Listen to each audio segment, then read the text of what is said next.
Hello, hello, hello. What is up, YouTube? This is the Off Ball Takes podcast live stream reaction to the trade deadline. I am your host, Christopher Welsh.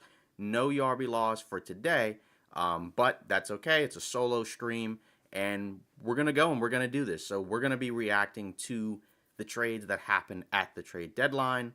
Obviously, we've had a ton of activity going on, since, over the last few days, but either way, if you haven't already done so, if you are a new viewer, right, don't forget to like and subscribe. And obviously, if you're a returning viewer, welcome back, right? So obviously, I guess we can probably kind of start off and get through and kind of talk about some of these trades that have already happened. It's already been a crazy trade deadline. And I think, obviously, you started off with the one over the weekend with the Lakers and the Mavs, right? The Luka Doncic and Anthony Davis deal, right? Obviously, we've talked about that. We actually did a live stream with that one at the beginning, not too long after it happened. So obviously, if you want a more detailed discussion about that, you can check out that. And we also did an episode that also discussing that in a bigger context. But basically, obviously, it was a super shocking trade for the Lakers, right? It gives them a reset for their franchise. Whereas for the Mavs, we'll see. Pretty surprising that they moved on from their franchise player. You do get back Anthony Davis and a young, solid player in Max Christie. But, just kind of a shocker, one that obviously kind of changed the course of the NBA, right? And then the Jazz also kind of got a spot in there by getting or grabbing Jalen Hood-Schifino, right? But we've just gotten just a frantic amount of deals since then. We got a few yesterday, right? Late last night, we got a big one, right, involving the Golden State Warriors, right, where they managed to get Jimmy Butler. There were rumors going on about the idea possibly of them getting Kevin Durant, getting some of these other stars, right? But obviously that fell through. There were reports from Shams Charania that he probably didn't really want to go there, right? But he ended up, so far, it seems like he's going to stay in Phoenix. We'll see what happens today. But instead, the Warriors pivoted and they got Jimmy Butler, right? And they sent Andrew Wiggins and Dennis Schroeder and Kyle Anderson over to the Miami Heat along with the first. They also sent Lindy Waters the second or the third over to the Detroit Pistons. Josh Richardson from the Miami Heat, he's going to the Pistons as well. Utah Jazz, right, they were able to reroute and get Dennis Schroeder, right, in that deal. So they have him. Supposedly, they may not keep him beyond the deadline. So we'll see what happens, whether or not they try to reroute him and trade him to some other team, or do they buy him out, right? And then the Raptors were supposed to get Kyle Anderson, but like I said, he's in Miami. And then Jimmy Butler, very shortly after he was traded there, he signed a 2-year, $121 million extension, right? So basically, he's going to be there, beyond the season if everything goes right. From a Golden State perspective, you kind of had to do something, right? Because it was pretty clear that what they had wasn't working. They were pretty much going nowhere and nowhere fast, right? So they kind of had to figure out some type of way in order to maximize whatever remaining years they were going to get out of Steph, right? You get Jimmy Butler, obviously when he's right and he's motivated, he's, still a really good player, but he has had a down year. He hasn't been available. Obviously, you also have had the issues of him wanting the new contract, right? So that kind of caused some problems with the Heat. But, now you got him, and you didn't have to give up any of your young guys either. So I think that's a plus for Golden State. We'll see what they're able to do this year because they're currently in a battle for the play-in, right? But at the very least, this should raise their ceiling. We'll see if they're going to be able to make a playoff run, but only really time will tell for that one. And then for the Heat, I mean, it's unfortunate because you couldn't really get a better deal probably than what was going on right now. I mean, obviously there were talks about could Jimmy Butler go to Phoenix? He doesn't go to the Phoenix Suns. Instead, they didn't want Bradley Beal. And obviously if you're not going to get Bradley Beal, or if you're not going to be willing to take on Bradley Beal's contract, which that's pretty understandable from the perspective of the Miami Heat, you just weren't really going to get anything done. So that's kind of the issue there where it makes sense, right? Why? And at the end of the day, the Heat were going to send Jimmy Butler where they felt like they could probably get something. And you got Andrew Wiggins back, right? He's a solid player. He's had a good season for the Golden State Warriors. So it's better than nothing. And again, we'll have to see. I think for the Warriors, what does it look like once Jimmy Butler's in year 2, year 3? He's going to be making over $60 million a year the next couple of seasons, so that's where you start to get a little bit scared. But again, for the Warriors, it's better than nothing, right? Because the alternative is you don't do anything and you come out of the deadline, you probably miss the playoffs again, and then you kind of have to hope and pray that something falls into your lap in the summer, which it's possible that just wouldn't have happened, unfortunately, right? But they were able to get that done. We also had a deal from that Shams Charania put out with Kyle Kuzma going to the Milwaukee Bucks, right? Chris Middleton goes to the Washington Wizards. Jericho Sims is going to the Milwaukee Bucks, and then DeLon Wright is going from the Milwaukee Bucks to the New York Knicks, right? So obviously, and then AJ Johnson also is going from the Bucks to the Wizards, right? That was the Bucks' first round draft pick this year, as well as a pick swap. So, again, from the Bucks' perspective, it seemed like they weren't going to wait on Chris Middleton. They didn't really want to, see what he was going to look like when he's healthy. He's had injury issues for the last few seasons, and it seemed like it was moving towards it's time to probably move on from him. I think obviously the issue there was, from the perspective of the Bucks, we got to do something because with Giannis, he's playing great. He's playing at an MVP level, but the roster just isn't really good enough. So what could you really do to improve there? It also allows them to get out from the second apron, so it gives them the ability to have a little bit more flexibility. We'll see if they make any moves today. But, for the Bucks, with Kuzma, he's not had a great season, right? His first couple of seasons with the Wizards, honestly, he was fine. But, this year, he just hasn't really played up to snuff, only giving him 15 points, 6 rebounds, 2.5 assists, 42% from the field, right? So, just not efficient enough. Whereas, the year before, he was giving him 22 a game, 4 rebounds, 46 from the field, 34 from 3, and then before that, 45 from the field, 21 a game. So you're just, just not great production this year. I think the hope is that maybe he goes to a better environment with the Wizards, or excuse me, with the Bucks, and then maybe you might be able to kind of figure out a way to get back some of what he was giving, teams like the Lakers, right, his first few years in the league, right? Because when he was on that title team with the Lakers, he had to make a sacrifice. He had to, change his game up and become more of an all-around utility guy in order to help the Lakers win, because they didn't really need, his his scoring ability initially that season, right? They kind of needed other things from him, like rebounding and defense, right? He had a stretch for the Wizards where his playmaking was pretty good as well, but you just haven't really seen it this year, and it was pretty clear, right, from some of his quotes, and just if you've watched them play, didn't really want to be there. So he gets his wish. Also, Giannis wanted Kuzma, right? I guess he's a fan of his game, so we'll see how that works. But that's a deal where I do kind of wonder if the Bucks, aren't done. And some of these teams that have, there's kind of a theme here where they may not be done, right? Regardless of whatever moves they've done. But then you had a couple of other ones from late last night, right? After the Butler deal, because the Kuzma one was in the morning, the Butler one was at night. Then you had a couple of late night trades one involving Brandon Ingram. He finally gets moved, right? He finally gets moved from the New Orleans Pelicans to the Toronto Raptors, right? You get Bruce Brown and Kelly Olynyk going to the New Orleans Pelicans, along with a first-round pick and a second-round pick, and then the Raptors get Brandon Ingram. Now, obviously for him, right, he's not played a lot of games this year, right? He's dealt with an ankle injury, so he's not really given them a whole lot on the court, right? And he's been kind of an injury-prone guy the last few years. But also, more importantly, he's in the last year of his contract, right? He was on a max deal, basically. He's making 36 essentially million this year, right? And then he's going to be an unrestricted free agent. So if you're the Toronto Raptors, right, you gave up guys who are, decent players, but role players for a guy who has been an all-star in the past. And, when he's healthy and he's right, he's a good player. So I'm curious to see how the Raptors rotation looks from there, right? I'm assuming, does that move Grady Dick to the second unit, right? So now you have Brandon Ingram starting. Are there other moves? Do they move Jakob Poeltl, or do they kind of stand pat?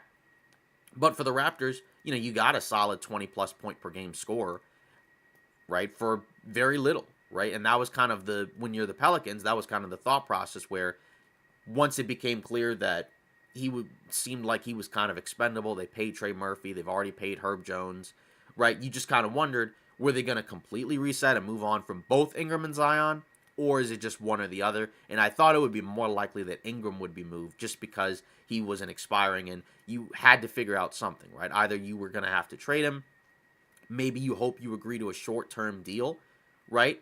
But, because there's not very many teams with cap space in this summer, right? You have basically the Brooklyn Nets, pretty much it, right? There's not really too many other teams that have enough cap space to really bring in anyone. So, we'll see what the Raptors are able to do, and we'll see what the Pelicans look like. But, you did get back a couple of solid role players. Their season pretty much has been over for a while, right? If you look at them in the standings, right? They're just, they haven't really been, competitive in a while, right? Like we can look at the standings right now and we can see, where they are. And if you look at them in the Western Conference, right? They're 15th. They're dead last in the Western Conference, right? They're right there with the Utah Jazz. They're 12-39, 3-7 in their last 10. So, and they're basically six losses more than the 11th place spot, the Golden State Warriors, right? So there's just not really enough time, not really enough games for them to really make a final push, I don't think, right?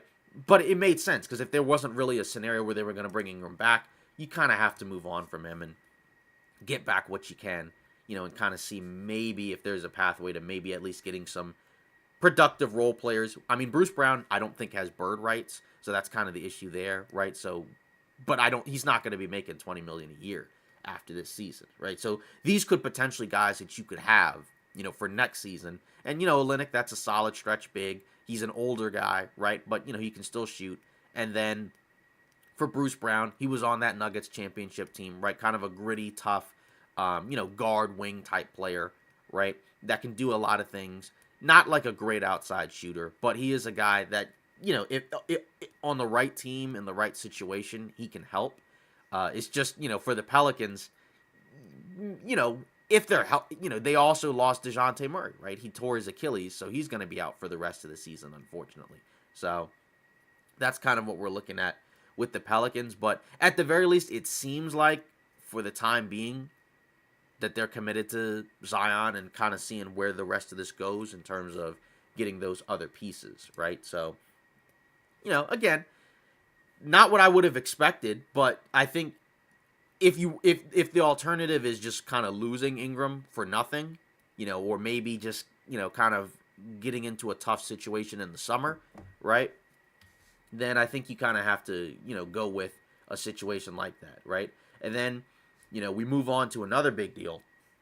This one was also a late night one, right? This was Mark Williams, right? The center for the Charlotte Hornets. He's going to the Lakers, right? And the Charlotte Hornets, in exchange, get Dalton Connect, right? The Lakers' first-round draft pick this year. Cam Reddish, a first-round pick from 2031, and a pick swap, right? So this is a deal that I think when the Lakers traded for Luka, it was pretty clear, based on their press conference, the idea that they're kind of operating on a Luka timeline right now, right? They're looking at it from the perspective of, we got to find a way, we just got a top 5 guy. We have to figure out a way between now and the future, right? We got to put together a team around him that we think can have a level of success, right? And the thing is with Mark Williams and Charlotte, this is a guy that I think has talent for sure, right? He's, a giant guy, right? He's over 7 feet tall. Everybody's pointed out he's got a 9'9" standing reach, right? Decent mobility, pretty young, 23 years old, actually younger than Dalton Connect. It's just, the thing with him is, obviously there's some injury concerns. That's kind of the problem for him. His first 2 seasons, he played 43 games his first year, 19 games the following year. This year, he's played in about 22 games, right? And we're more than halfway through the season. So he's had major problems staying healthy. And then you look at his numbers, right? He's, this year, he's given you 16 and 10. So his numbers, his counting stats look solid. His efficiency's been way down because he was in the 60s, 70s, right, his first 2 seasons. His defense this year also has taken a step back, right? So he's got some skill, right? He's got some touch.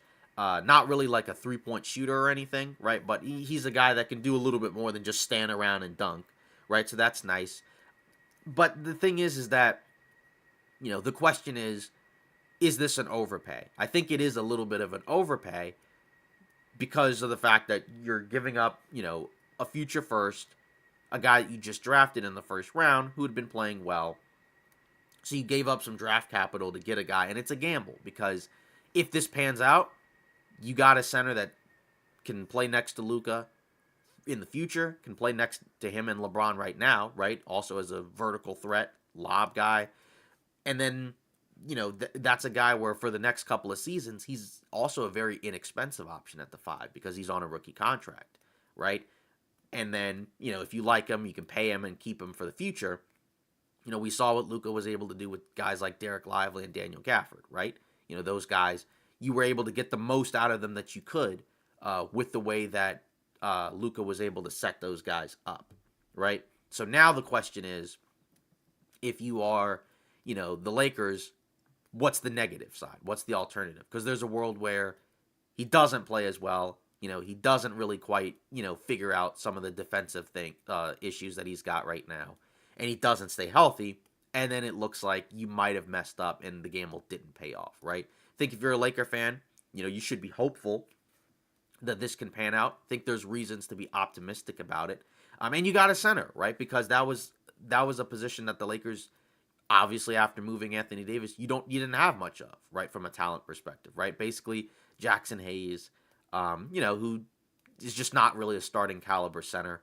And then after that, Christian Wood, who's been hurt. He's not played since, February of last year. And then the guys on the two-way contracts, guys like Christian Koloko, guys like Trey Jemison, right? There's just, you don't really have enough depth at that center spot. So you made an upgrade. It's just a matter of, will he pan out for the Lakers? How much of what we're seeing this season defensively is a product of him just being on an awful team that doesn't have much to play for? And then how much of that is real issues that he probably has to work out, right? And then I think it's probably a mixture of both. Truth lies somewhere in the middle there. So, I think for the Lakers, again, if it pans out, it's a steal, right? So then you have a few smaller deals today, right? Looks like the Sixers are going to trade Reggie Jackson and a first to the Wizards, right? 4 Jared Butler and 4 second-round picks, right? Obviously for the Wizards, this was a deal. This is, I think, maybe tied to the deal that they did yesterday, right? Where the Wizards actually traded Jonas Valanciunas to the Sacramento Kings for Sidi Sissoko in second. So not really much of a return there, just mainly the second-round picks. They didn't even keep Sidi Sissoko, right? So didn't really get too much out of that one. But, and that's kind of the disappointment, I guess, if you're the Wizards, is it felt like, last season you may have been able to get more for a guy like a Kyle Kuzma. I mean, Chris Middleton, we'll see, right? But, that part is a little bit disappointing. But the Valanciunas piece, like, you really got nothing back. I mean, I guess, you got maybe a little bit, but not really too much there. And then today we also got Davion Mitchell and a PJ Tucker. And then PJ Tucker goes to the Raptors from the Miami Heat and a second-round pick. So pretty much in terms of the deals, that's where we're at right now. Obviously, we're still kind of waiting to see if anything comes in. I think the real question is what other deals are left, because we've already had a ton of trades today, right? Or over the course of leading up to this deadline, right? This is, I think, stats-wise, it's the most trades that we've really had in a season, right? Pretty much. I mean, especially leading up to the deadline, because even before the deadline, right, we had a handful of trades in the first couple of weeks. After that December 15th initial date, right, where after that, that's when you can kind of start trading some guys that you sign in the summer, right? But now you're kind of in a tier now where, we've had so many that in some cases it's kind of hard to keep up at this point. So, we're just kind of now waiting, and we're probably going to go until about 3:15 or so, just because usually by 3 o'clock, that's when the trade deadline is over. Right, but there are deals that sometimes will come out afterwards, right? But I think the question is, who are the next guys to really go anywhere, right? Are you going to get possibly, a guy like, you know, Kevin Durant, does he get moved? I mean, it doesn't seem like it, right? Because the Suns have kind of put out there at this point that they're probably just going to stand pat and look for internal development. I don't really know which guys they're looking to get internal development from, but that's a team where I think you're a little bit disappointed if you're a Suns fan that they weren't really able to. It doesn't seem like they may not be able to get anything done. Obviously, there's still some time, but if all they really do is just maybe move Yusuf Nurkic and that's kind of it, well, then I mean that's kind of a disappointment, I would say, right? Because you're just they need to do more, and that's a team where if they don't really do anything, that's probably the team, unfortunately, that probably ends up moving out from the playoffs, right? They may not make the playoffs at that point. I mean, in theory, they should have enough high end talent to still be able to stay afloat, but it's just we'll see.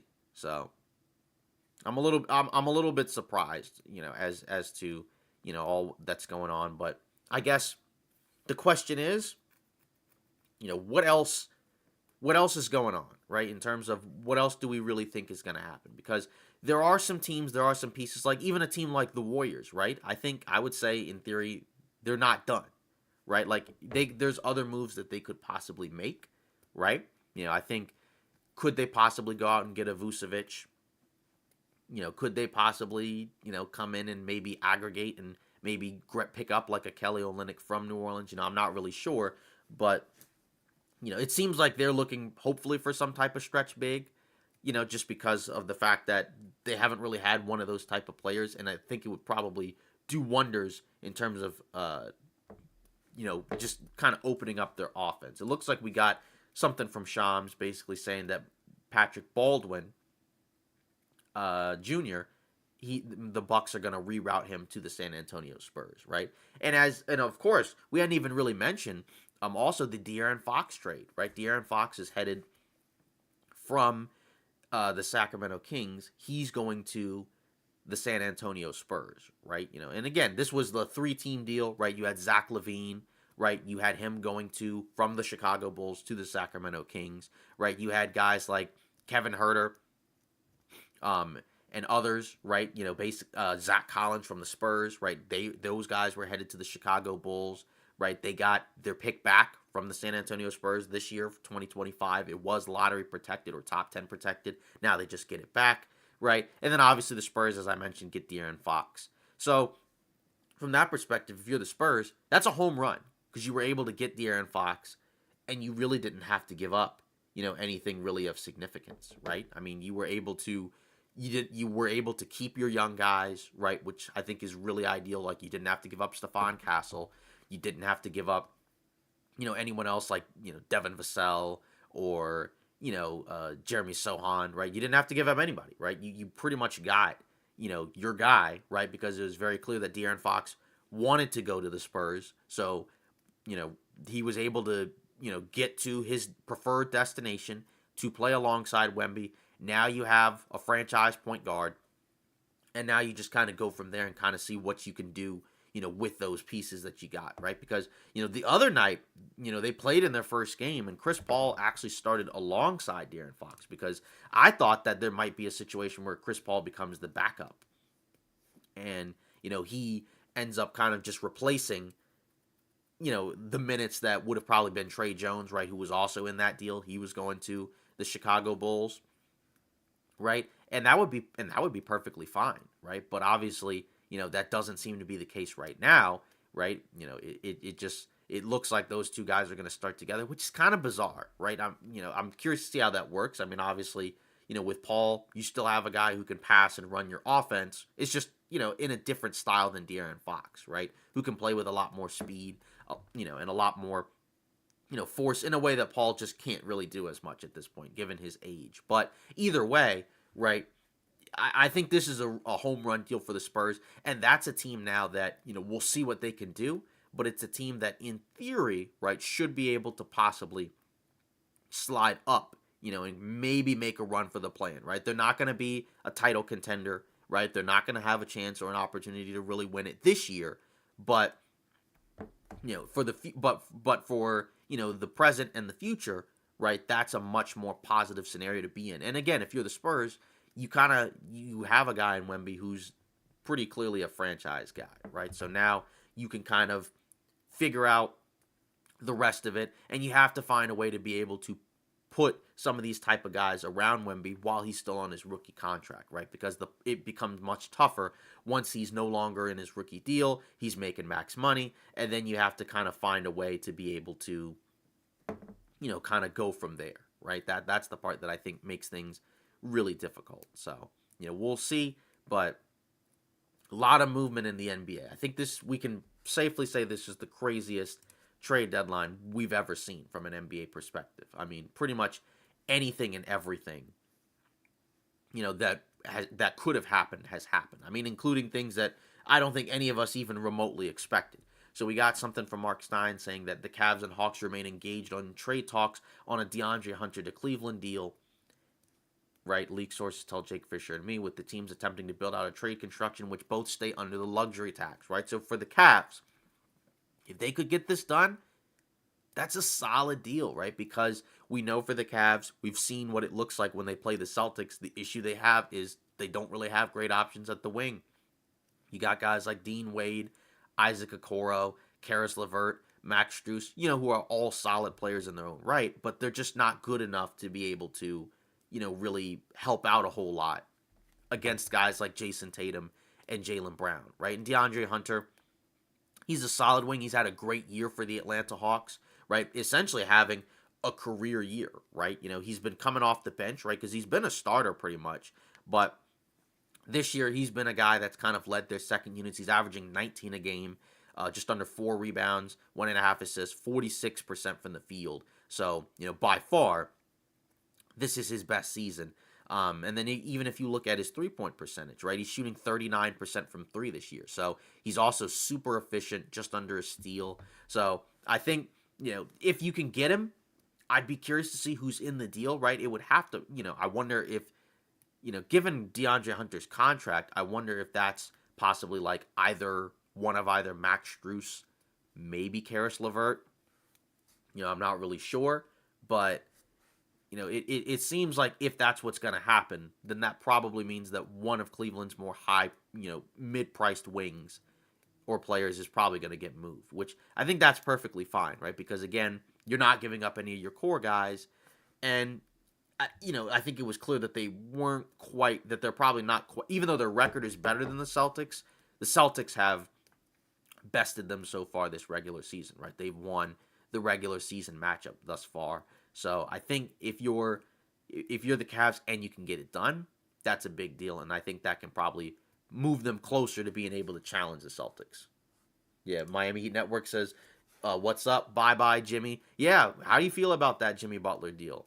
Because I know we're not doing it on Discord today, right? So you're not going to be able to necessarily join, but, you can feel free to leave, your thoughts in the comments about the Jimmy Butler deal, right? Because of the fact that, he's gone, right? And, you got back a guy in Andrew Wiggins, right? Who, again, has the last couple of seasons, right, wasn't playing to the standard that I think we were hoping to see him play, post-title.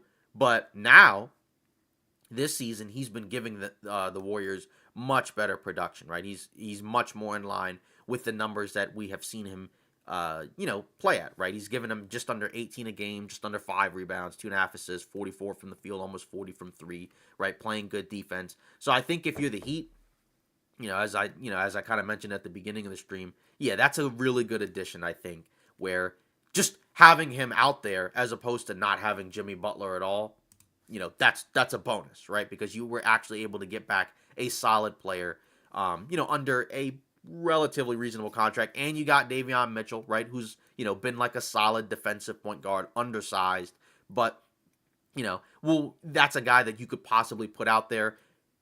I'm curious to see whether or not he starts, but, that's a guy that you can put out there, and he can guard all the tough assignments, that you may not want Tyler Hero to do. And then obviously now you got Khalil Ware at the 5 playing next to Bam. So, I think, if you're the Heat, is it the best deal you could have gotten? Maybe not, right? If you had done it back in the offseason, maybe you could have gotten something better. But it's better than nothing, right? Because I think the worst case scenario would have been, if I like this a lot better than if they traded him to Phoenix and they just had to take on Beal's contract. I think this is a much better deal because you got a guy on a more reasonable contract, who I think can help you a little bit more than what Beal would have been able to give you.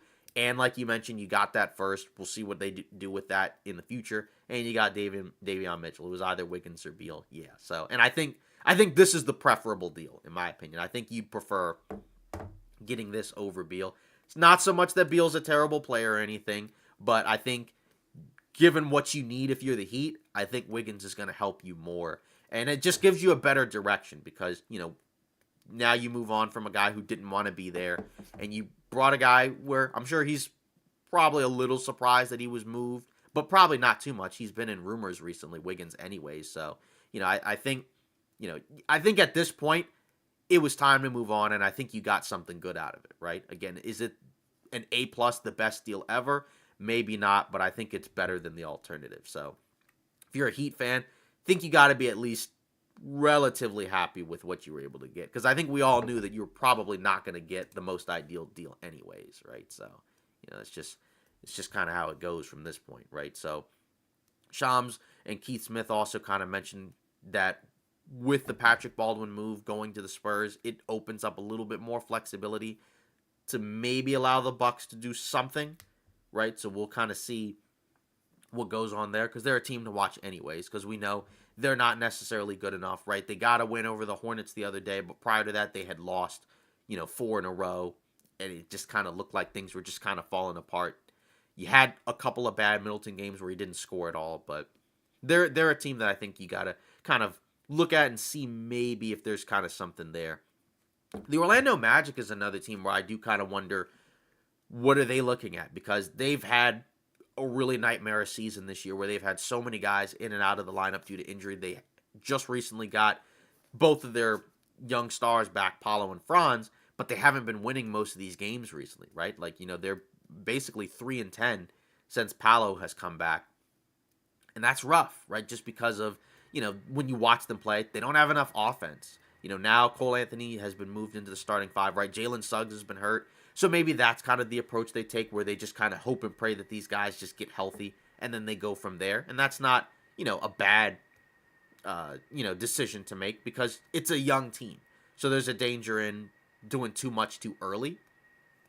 But, I do kind of wonder if they're a team that maybe looks at something just because, they have been struggling and, do they move a guy, that they don't really play or don't really need too much of, right? Do they, I don't know, but they're not a team that's really, I don't think, going to look at a star because there were rumors possibly about could they get De'Aaron Fox, right? But I don't think that was really ever in the cards. I think it was always most likely that he goes to the Spurs, right? So, again, we're just kind of at this point, just kind of, I guess, just taking it all in with the deadline just because we've had so many ridiculous moves, just so many things going on. But, overall, I think it's a major shakeup in the NBA, right? Because we've had a lot of significant player movement in terms of not just role players, but also stars moving along, right? Moving on to other teams. And, that's where I'm kind of curious to see what about these other high-level teams, right? Because, again, the Cavs, right? Because they've already mentioned the idea of DeAndre Hunter maybe going to the Cleveland Cavaliers, right? Can they make a move to kind of make themselves better? Could a team like Oklahoma City, right, make a move to improve their team? Because I think if you're one of these higher seeds, right, like if you're the Cavs, I mean, again, I don't think you're scared about going out in the first round, but if there's a move that you can make to improve your chances and not really have to give up too much of anything significant, I think you should do it. And then, if you're, a team like Oklahoma City, right, they've had a great regular season and they got the best news they could have gotten that it looks like Chet Holmgren is going to be back tomorrow, right? So, we'll finally be able to see, what this looks like. This Oklahoma City team that's just been winning games left and right. We'll finally be able to see what it looks like with Chet Holmgren out there with their other guys because we have not really seen many games of these guys at all, right? Because like Chet Holmgren, all the games he played, those were all before Isaiah Hartenstein was out. As soon as Hartenstein comes back, Chet Holmgren's been out, right? He's been out for basically a couple of months. He has only played in 10 games. So that's something that I think you should be really excited if you're an Oklahoma City fan. And that, to be honest, that could just be the move, right? That could just be the move where it's not really a trade or anything, but it's almost in a way like like an acquisition because we haven't seen much of him. When he last played, he was actually playing really well for the Oklahoma City Thunder, right? He looked like, he had taken a leap, especially from an offensive perspective, right? I mean, before his injury, he was basically, giving him, a 20, he was basically giving him, close to 2010 in the early games. Obviously, his numbers went down, right? Because then he started, because he had the injury, right? And then that probably kind of lowered his stats because he hadn't played enough games. But there were areas of the floor where, he was looking like, he was, he was kind of figuring some more stuff out, right? Again, before his injury, he averaged 18 and 9 and 3 blocks a game, right? So I'm kind of curious to see, like I said, do they start him and Hartenstein together? Does one of them come off the bench, right? What does that mean for the rest of the rotation, right? Guys like Caruso and others. So this Oklahoma City team was already really good, but obviously that's the best news that you could have gotten, is that it looks like timeline-wise, he's pretty much on track, to come back around what I think people kind of thought, because they thought he would be out for at least a couple months, right? And he got hurt, in early November, right? So I guess, he's been out maybe a little bit longer than you would think, but also there was no real rush, which is because they've been winning, they've been winning games, right? So that's the nice thing, is that you were able to buy him some time. You were able to allow him to get the rest that he probably needed, right? Because he is a guy, obviously that's, not a big guy. Obviously he's tall, but, he's a guy that probably, needed the extra time to be able to make sure that that injury was fully healed. And so now, if you're Oklahoma City, now you're gonna be more competitive against some of these other teams, and they already were, right? They've already had a historic season in terms of point differential. You got SGA, right, who looks like, he's maybe the front runner for the MVP, right? He'd be my pick right now, but just in terms of the season Oklahoma City's having, it's just kind of wild that they've been able to do this without one of their best players, playing for most of the season. So that's how you know you got a really special team there. If we're looking at some sellers, right, does a team like the Portland Trailblazers, do they possibly, start moving some of these guys, right? But you do kind of wonder, because they're 9-1 in their last 10. They've won 5 in a row. They've been doing it primarily with their defense. Guys like Tamani Kamara, guys like Robert Williams, Donovan Clingan. Ayton's given them some solid production. Scoot Henderson has kind of figured some stuff out. He's been giving them, much more consistent play from the guard spot. So they've been looking a lot better. And they've all of a sudden just randomly played their way into, I don't think they'll get in anyways. And I don't necessarily think that's the goal. But they've started to play their way into, could they possibly challenge for the play-in? Because they only have a few more losses than the Spurs and the Warriors, right? Now they would have to keep winning at a ridiculous rate, and that's where I'm a little bit more skeptical. And is that something that they really want to do? But that's kind of the, that's the situation when you have the makeup of the roster they have, because they have a number of, vets on that roster as well, right? Guys that in theory could be probably more helpful to maybe some other teams. Some of their contracts I think are going to make it tough, like Jeremy Grant, who's not even really had a great season anyways. He's been hurt and he's not been that productive, and he makes a ton of money. He's also now 30, so that's a guy where it may be a little bit tougher for him to get moved, right? And that, but could a guy like a Robert Williams be moved? Maybe Portland just likes him, right? He's a good defensive guy. He doesn't have to necessarily start, but, do they just kind of stand pat? Do they maybe move somebody else on the roster, right? Like Matisse Thybulle's been hurt, right? When he's healthy, he's a good defender, doesn't give you much offensively, but could he be a guy that might be more useful elsewhere? They have a few guys, but, it's just kind of wild how they've been able to just kind of, because they've gotten some wins against, teams like Phoenix, teams like Orlando, right? Teams like Milwaukee, right? These are all teams that are also trying to win games, right? Trying to separate themselves from the rest of the pack, right? Like if you're the Bucks, you've lost, 2 games to Portland, right? That's something that by the end of the season could be really damaging, right? Because if you look at the Bucks, they're fifth in the Eastern Conference right now, one more loss than the Indiana Pacers, who they do have the tiebreaker against. They're not in danger, I don't think, of falling into the play-in. It kind of just depends on what some of these other teams do. But again, those are the type of losses you can't have, right? A team like Golden State, right? They played the Utah Jazz last night, right? Now they were shorthanded because they just made their trade, right? They actually had guys who were preparing to play, and they ended up going back into the locker room because they just got traded, right? So they weren't able to play yesterday, and they blew a game against the Utah Jazz where they had a double-digit lead in the fourth quarter, and that's brutal because you can't give away games like that at this point in the season, right? Because they're in a three-way tie for that 9, 10, 11 spot with the Kings, the Suns, and the Warriors, right? The Mavs, I think going into these games, they were in like the 11th spot. So they were on the outside looking in. And that's a team, right, that in theory, with their moves that they made, they're still looking to make the playoffs, right? And possibly make some noise, right? Because you didn't just dump Luka for nothing. You got back Anthony Davis. So that's a team where I'm kind of looking at them, where what do, right? Like,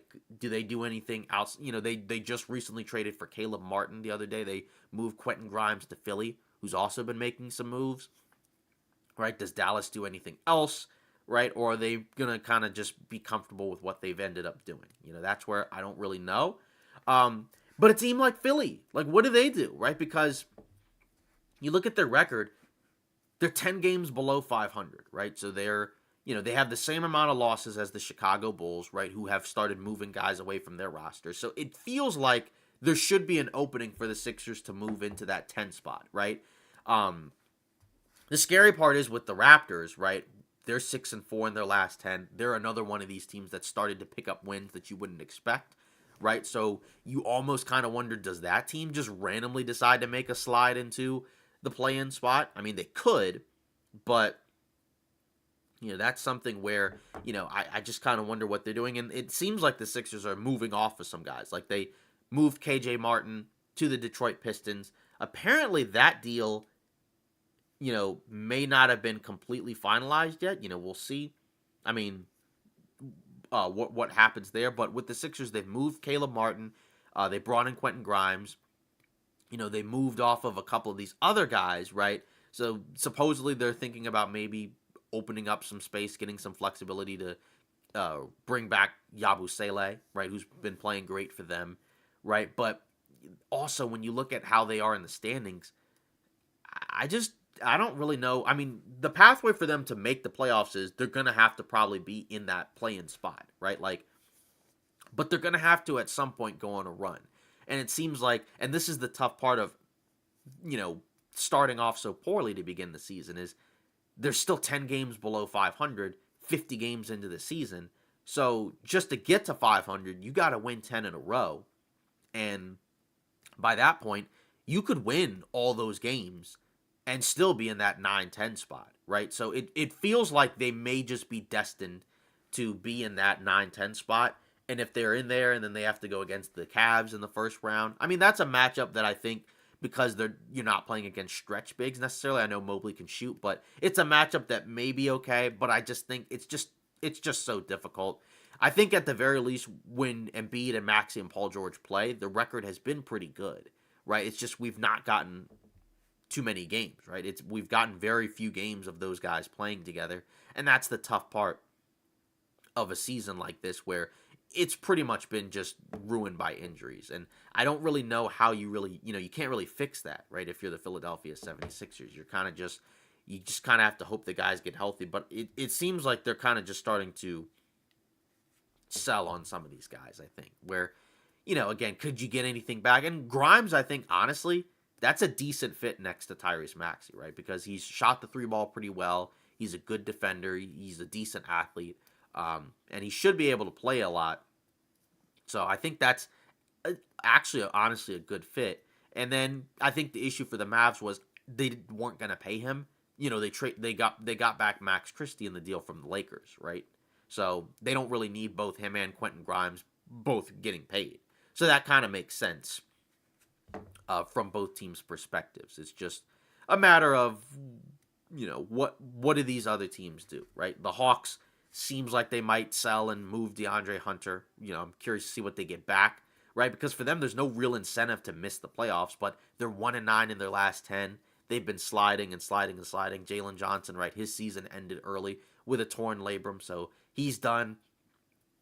And, he's a guy that obviously, he's one of their best players, right? So he makes that team better and makes that team make a lot more sense. Without him, they just haven't been, they just haven't really been able to get it done, even though Trae Young has played pretty well as of late.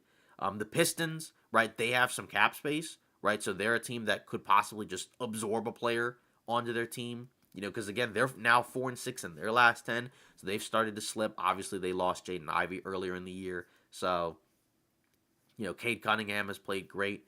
But, some of these teams, I do kind of wonder if they take a flyer. The Knicks, do they really do anything? I mean, I know they moved Jericho Sims and brought in DeLon Wright, but, now that's another guard that's in your rotation. And you already have a couple of guys, at that guard spot, that are playing, right? Like, they play Deuce McBride. They play Cameron Payne. So, if I'm the Knicks, you're looking for a backup big, right? A team like the Pacers, right? Who they were bad to begin the season, right? They were bad for a decent stretch, and they've been able to stabilize where they're 7-3 in the last 10. They just had a horrible loss to Portland where Tyrese Halliburton once again was scoreless, but he's been by and large he's been really good. Since that stretch of the season where everybody was kind of wondering, hey, what's going on with this guy? What's happened between last season, and this season, right? But now he's been looking much better. So I think when you look at this situation for the Pacers, they I mean of course they could be better, right? But I just don't necessarily know realistically what the actual move for them is at this point.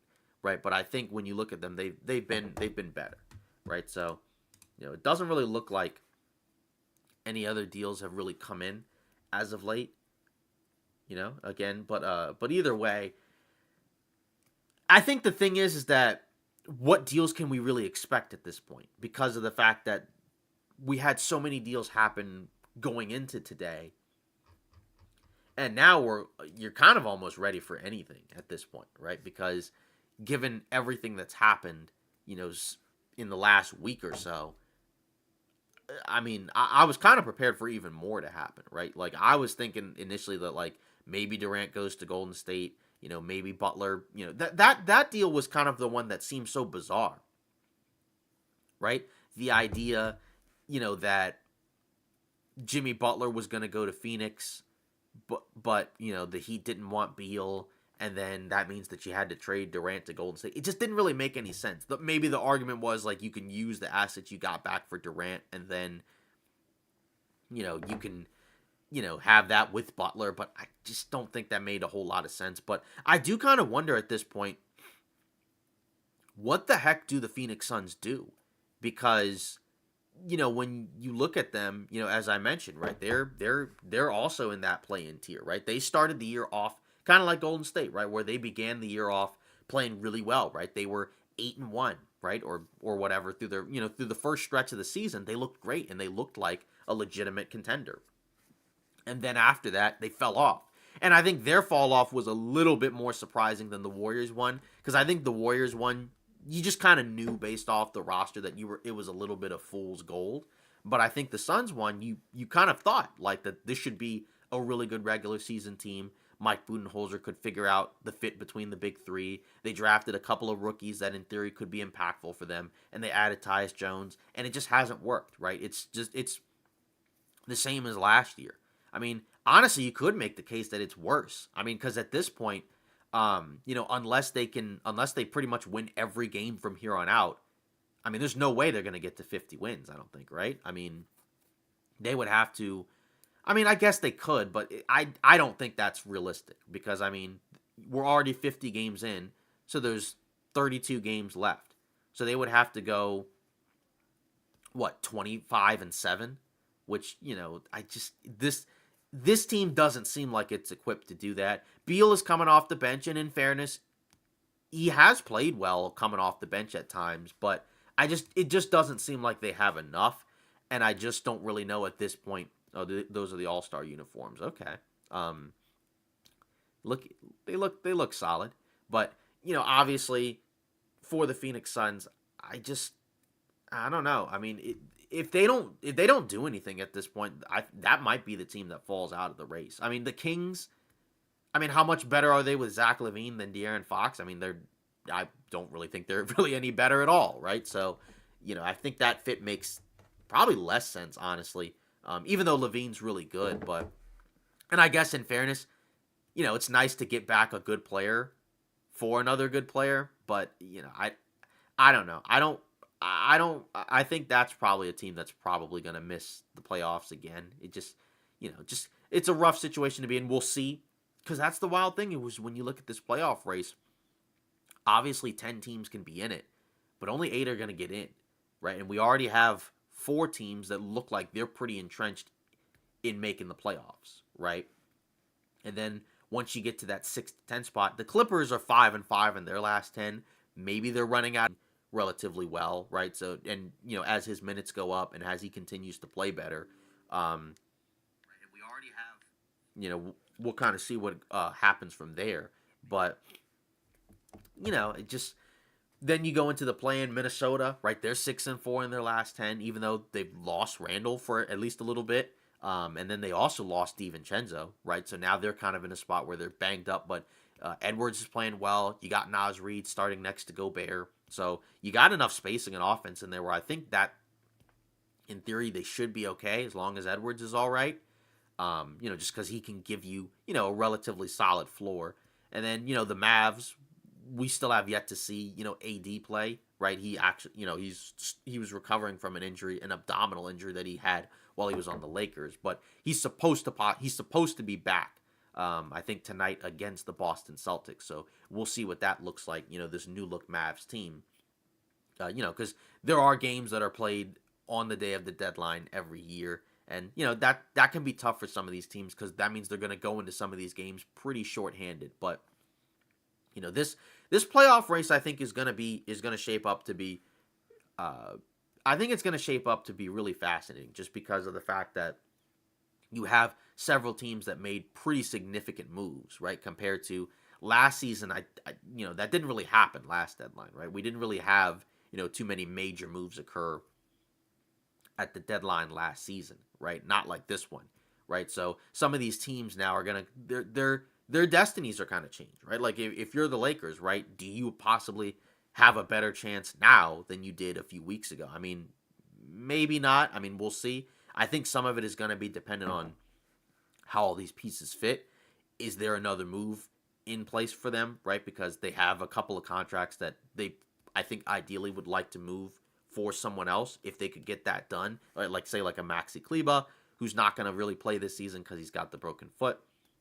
Obviously, the top 4 seeds, those teams are really good. Do the Nuggets do anything this deadline? Because they haven't really done much in terms of trades the last few years, right, at the deadline. They've kind of just played through everything, right? It seems like Westbrook, he's gonna be out for a while. Peyton Watson's gonna be out for a while. So those are 2 guys that are impactful players for them, especially, in terms of depth. That depth is going to be tested, but you still have Jokic, you still have Murray, you still have Porter, right? All those guys have been playing well. Gordon's still kind of getting back into the swing of things. He's had an injury, a calf injury for most of this year, but they have kind of stabilized. But I think you can kind of see when they're playing some of these better teams, there's some problems, but they have a pretty easy schedule coming up. So I think this should be an opportunity for them to stack up some wins, possibly move up into the top 3 because they're only half a game behind the Rockets.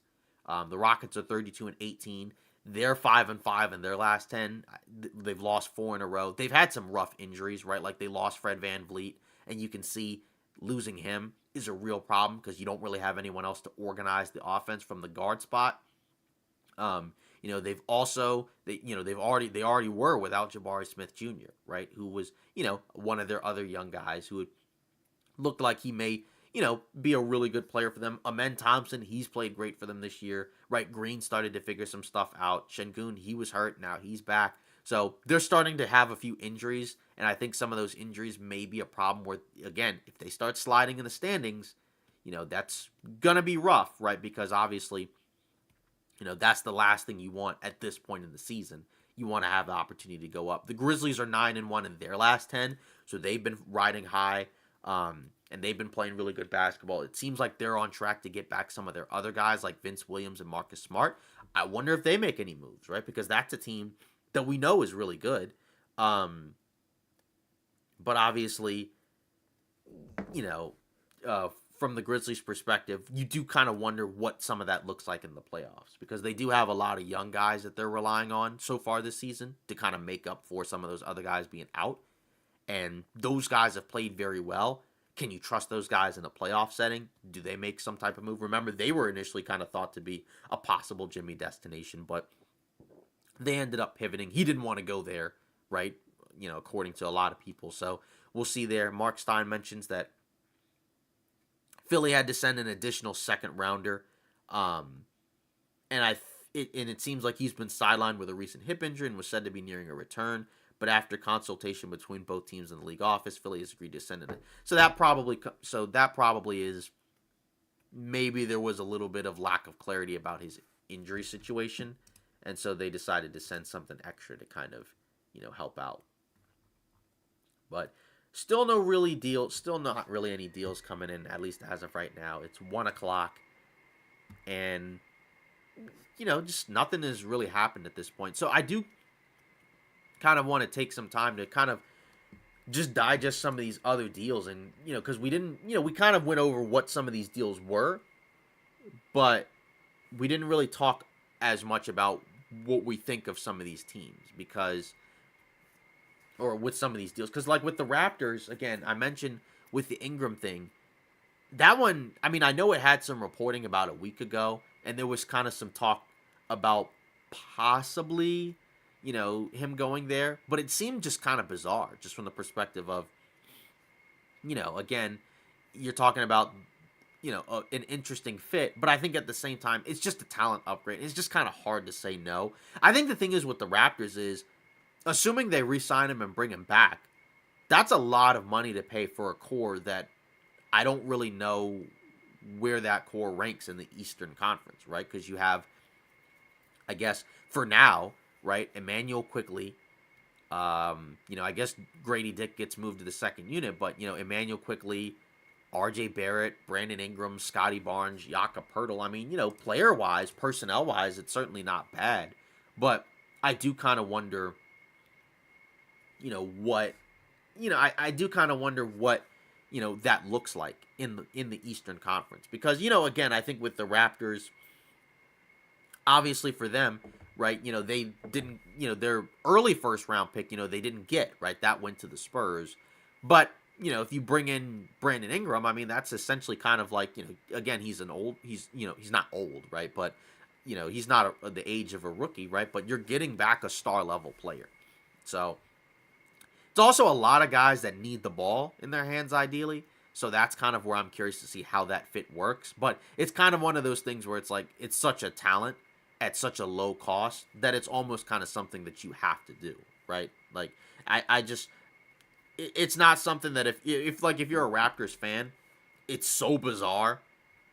But again, it's such a low cost that it feels like it would have been kind of silly to not do it. You know what I mean? It's just, and I'm curious to see whether or not it's a rental, right? But just it's pretty funny because I don't think that was something that most people thought was going to happen at all, right? But again, I think that's a solid addition. Things that come out maybe late, just because the way that the nature of how some of these deals work and how some of them come in, right? So there's a world where you could get a couple things that come out after 3:00. It's just a matter of what, like I said, what else is left at this point. It seems like it seems like the possibility of a DeAndre Hunter going to Cleveland seems like that could be a legitimate possibility. And if it does happen, I like it for Cleveland, just because, again, it's a better wing option than what you have right now. Because,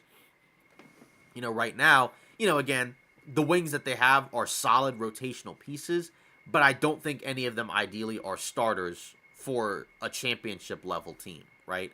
Because they all, none of those guys are perfect, right? Like Dean Wade is kind of a decent mix of, some size, shooting, athleticism, um, and some defense. It's just, again, compared to other wings on other teams, right? Like say with the Celtics, right? Tatum and Brown, right? If you kind of just move along, right? Who's gonna guard? I know Giannis isn't a wing, right? Right, but a guy like that. What about the wings for the Knicks? Right, some of the wings in the Western Conference. How do you handle those guys? But then if you look after that, right, like Max Strus, good shooter, right? But I think ideally not who you want as your starting forward. And then, Isaac Okoro, right? He's probably the best defender of the lot, but he's a little bit more undersized. But also, like, teams just don't guard him on offense. Even though he has shot well from three at different points. But he's just, it's tough to have a guy that nobody really guards in your starting group. Unless you're talking about a guy, who's like an all-world defender, right? Like a Draymond Green, level type defender, right? If you have a guy on that level, you could get away with it, but I don't think that you could really do that with a guy like an Isaac Okoro, even with him being a good defender, right? So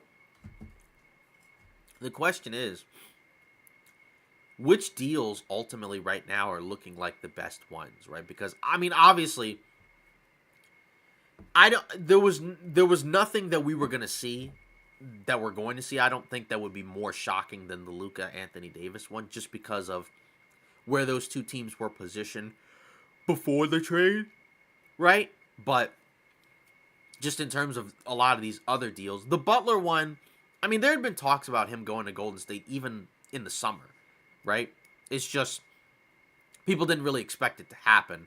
And I think at that time, I think the Heat would have probably asked for more because the situation wasn't really as bad as what it had gotten to, right? Before both sides kind of moved on, right? But and then even earlier in the week, right? There was, the Warriors reportedly were taking calls on pretty much any and every star.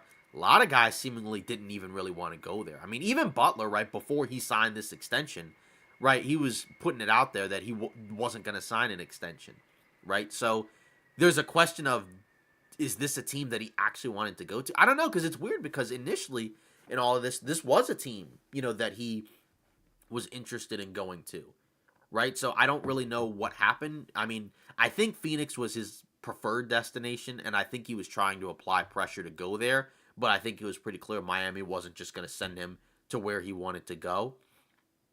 So I think that's kind of the big thing right there, right? So, I mean, again, if you're the Heat, like I said, you got back Wiggins, right? Who's played well, and you got back a first. It looks like they're going to get Davion Mitchell there. Again, a young defensive guard. I'm curious to see if that's in the big Jimmy Butler deal, right? Because I don't think that deal is quite officialized yet, if I'm not mistaken. So I think, so we'll see what happens there. But the Jimmy Butler saga, it looks like, is over, between him and the Miami Heat.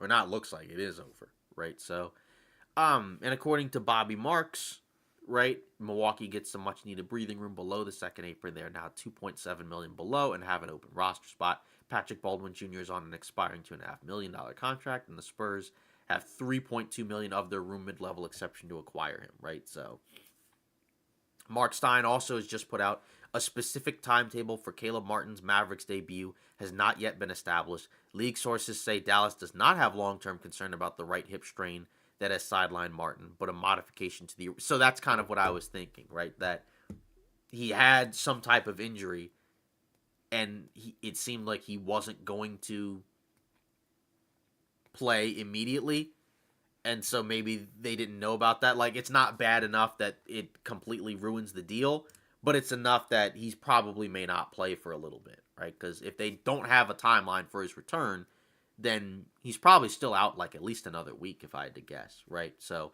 and that's why Philly had to add the extra pick in the deal, right? Not really like a lot, but just in general. We'll see what happens there. But um nothing else at this point really happening as of right now. Again, we're still kind of waiting, for some of these other deals that have been discussed but haven't happened yet to possibly take shape. And we're also maybe waiting for some of these other trades to be finalized. It's 1:06 p.m., so we got a little less than 2 hours left before the deadline.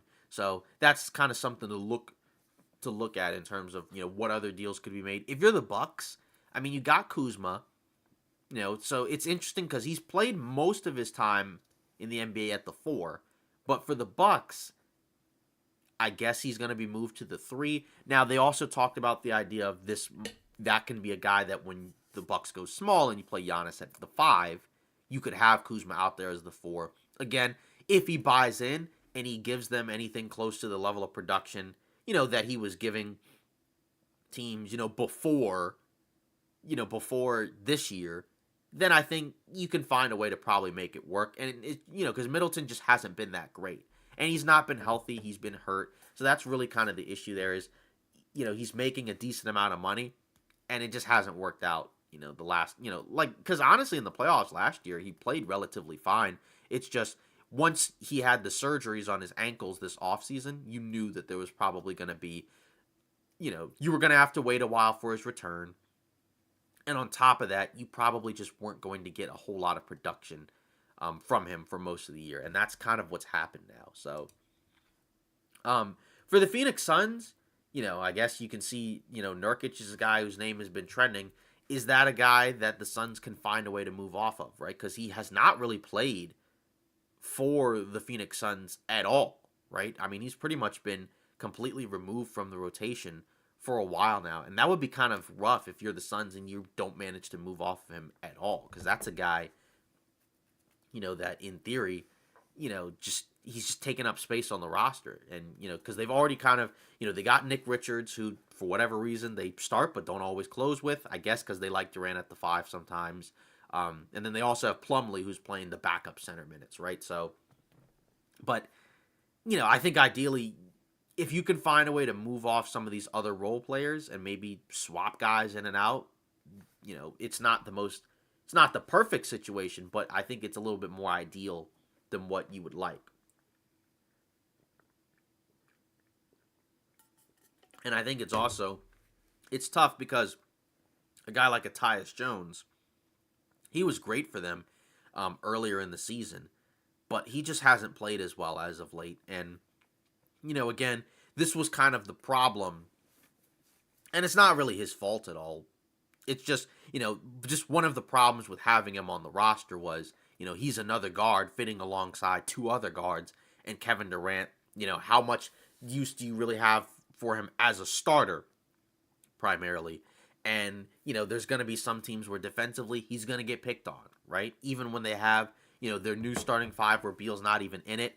But then, like, a lot of times they'll still close with Bradley Beal. And that's the part where I just think you just have too much roster imbalance. And I think you're kind of looking for the Suns. Could you find somebody that plays, some type of position at that maybe 4 spot, right? Could you find somebody at the 4 that can play, next to Durant, maybe in these lineups where he's at the 3? Could you find a lineup where he's at the 5 and then maybe you have like a more rebounding oriented guy at the 4? They don't have those type of guys, I don't think. I mean, I guess you have like Royce O'Neal and Ryan Dunn, which is okay, but I just, again, like, you also need, ideally, I think maybe a defensive guard option, and they don't really have too much of that, right? So that's kind of the problem there, right? For the Suns, really,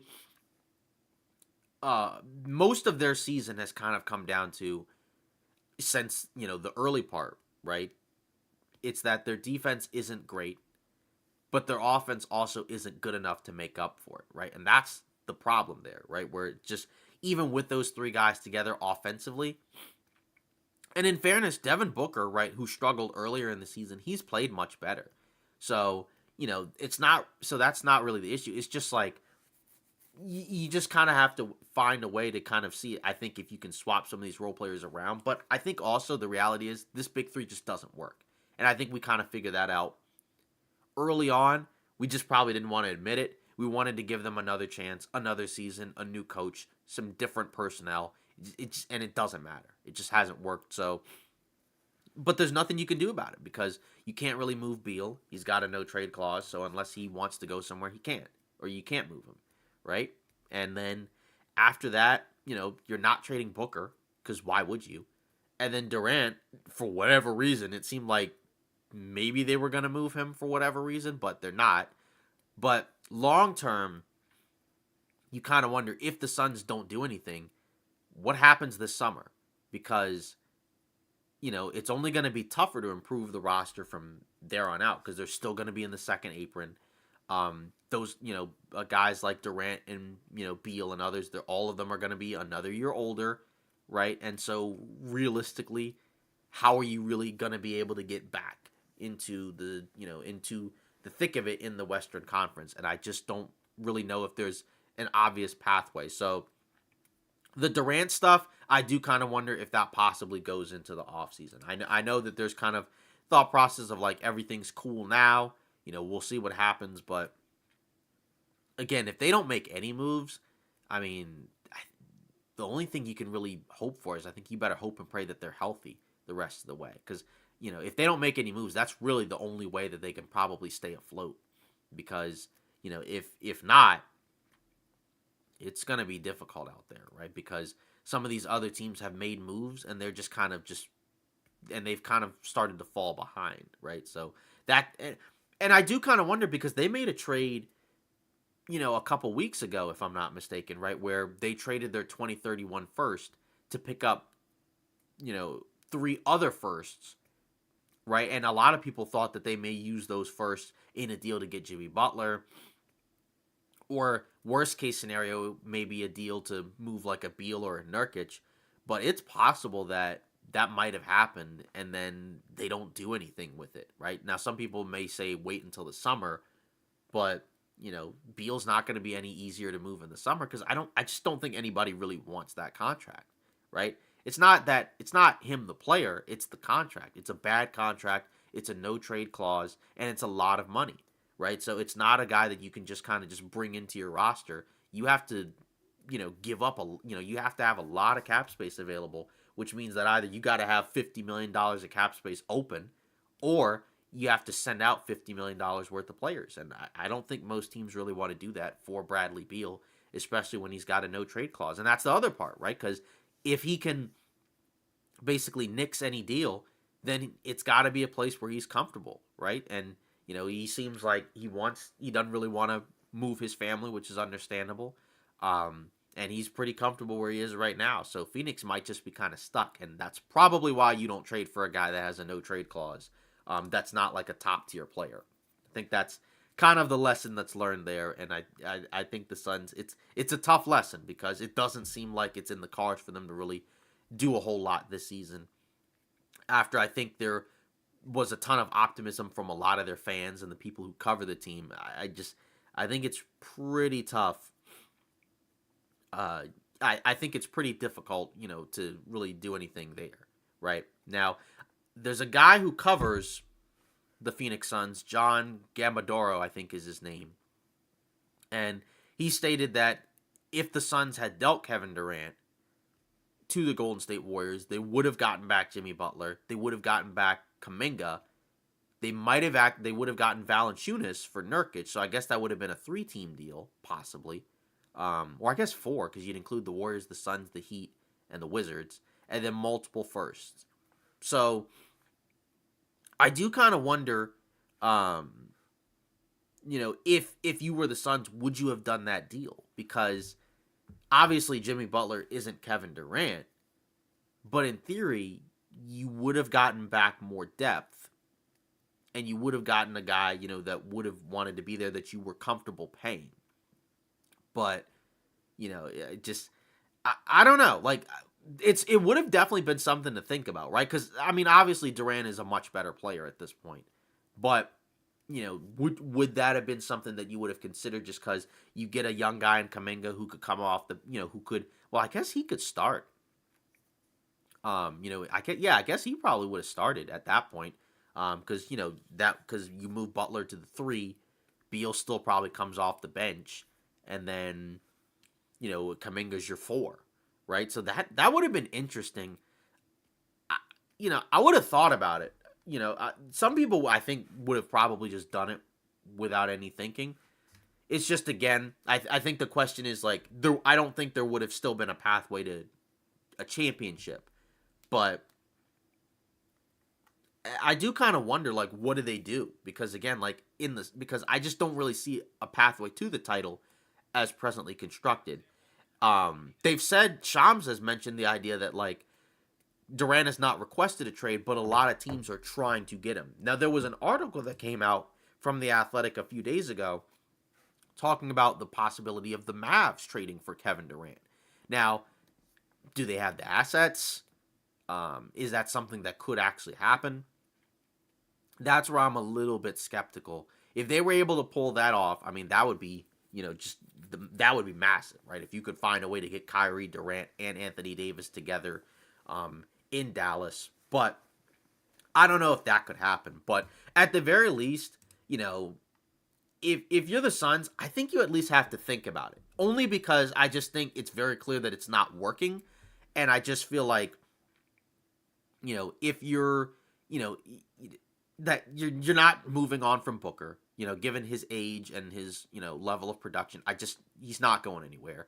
You can't move Beal at all. He's just stuck there.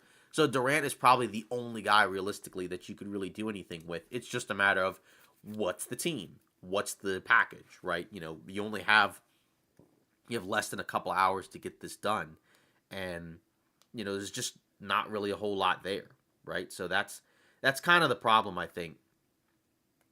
If you're a team like, if you're a team like the Suns, because I don't see like I said, I don't see a realistic pathway for them to get the title, right? So it's a matter of, when you look at the future, they also don't really have a lot going for them there either. So that's where you kind of just wonder, hey, do we just kind of take Kevin Durant and do we just kind of move him to some other team? But again, it seems like he doesn't want to go anywhere, or at the very least, he's not putting it out there that he wants to be gone. And again, if you look at the standings, Suns are 25-25. They're 10th in the Western Conference. They're 5-5 in their last 10. They've lost, their last 3. And they're kind of just, they're in a tough spot because right now, could they move up to, this 7-8 spot? I mean, because with Minnesota, they're 5 games above 500, which isn't a lot. But I just think if you're the Wolves, even with the injuries that they've had, I think that there's at the very least, a realistic pathway for them to kind of just stay where they are, right? Maybe they don't move up, but I think at the very least, there's a realistic chance for them to at least kind of stay somewhere in this, 5 to 7 spot, right? Because again, like if you look at the losses, they are 1 loss more than the Clippers, and then 4 losses more than the Lakers, right? So a solid stretch where they win, 7 out of 10, 8 out of 10, something like that. That could do it, right? It's just a matter, and again, even though they've lost some pieces, so they are more shorthanded, some of these games are winnable, but they do have a really tough schedule. They're going to play the Rockets, who they actually have done, the last time they played them, right, they were able to kind of just, the Rockets, the problem for Houston is that now they've had some real issues where they've collapsed late in games. They had that game against the Knicks where they were up for most of the game, just couldn't close it out. This Nets game was just brutal, right, where they were playing the Brooklyn Nets, right, and they were up for, they got blown out by the Nets in the previous matchup, and this time around they went in, and they had what seemed like a safe lead, right? They were up by, I want to say like, 4 or 5 points. I think they were up by 4, and then they give up a 3, right, by Keon Johnson, right, and that brings it to 1. And then the Rockets turn the ball over on the inbounds, and D'Angelo Russell catches the ball. Yo, what's up, Mr. Pops? And then uh, D'Angelo Russell gets the steal. What do I think about Wiggins and Jimmy? Um, so I said this earlier in the stream where I think Wiggins is a solid player. He's had a good season for the Warriors, right? A bounce back year where he was struggling the previous 2 years. I know he had, obviously the personal family stuff off the court, right? I think, with the illness with his father, if I'm not mistaken. But I think it's a good. He's a guy that can give you a good source of offense. He can shoot the ball now. He knows how to play off of other guys. He defends. He's a good athlete. He's, on a reasonable contract. It's a decent amount of money, right? But more importantly, you're replacing him for a guy who wasn't playing at all and had no intentions of going back there. So I think ideally for the Heat, it's a good fit to add because now you have a guy who can still shoot, still defend, and now if it seems like they're also going to get Davion Mitchell, that could be a solid defensive-minded guard. So, I don't know wins total wise what that's going to look like, but just getting back a good player for Jimmy Butler when we didn't even know what they were going to get back at all. Could it have just been like just a straight up salary dump? I know they also got, Kyle Anderson as well. So they got back some rotational pieces, at that forward spot. So I think that's going to help them. It's just like I said, how competitive are they going to be against the rest of the Eastern Conference is where I do have some questions. But I think there's worse deals that could have happened because I think you prefer this deal over Beal because I just think you get more guys, you get more defensive guys. They're on much more reasonable contracts. You could possibly flip them at any point, maybe in the offseason. And, defensively, again, you get some upgrades and, with Khalil Ware and Bam, and getting a defensive guy with Hero. I think that's pretty helpful. So I think for the Heat, again, is it the move that I would have expected? Maybe like a month or so ago. It seemed like the Suns was where it was going to happen. Miami Heat zone. What do you think about Wiggins? Yeah, so like I was saying, I think, and Davion Mitchell, yeah, so like I was saying before, I think it's a solid return for the Heat where, again, it's a guy that didn't want to be there, had no intentions of coming back, and now you're getting, some solid pieces, right? Defensively, Mitchell, Wiggins. I if I'm not mistaken, I think Kyle Anderson's supposed to be in that deal too, right? I think he's supposed to be in that deal. So, you're getting back some defensive guys, and I think, this is a guy that can help. Wiggins is a guy that was on a championship team with the Warriors. He knows how to play off of other guys, and I think he can fit in there well. And I think it gives the Heat just more flexibility because there was no way they were going to pay Jimmy Butler, and he didn't want to stay there. So I think that's a solid deal. It looks like from Shams Charania, it actually looks like the Phoenix Suns were able to move off of Yusuf Nurkic. So they're trading him to the Charlotte Hornets for Cody Martin. I think that's Micic. Right, yeah, Micic, and then a 2026 second round pick. Right, so for the Suns, I mean, you got back a wing in Cody Martin. You got a backup point guard. So, I mean, it's not nothing. I think, again, it's not Jimmy Butler. But, I think if you're the Phoenix Suns, at least you were able to move off of Nurkic, right? I think that's kind of the main thing, right? I think if you're the Suns, that was priority number one, is you had to move off of Nurkic because he just wasn't playing. I mean, he wasn't playing. He wasn't going to help him at all at this point, and he just doesn't fit.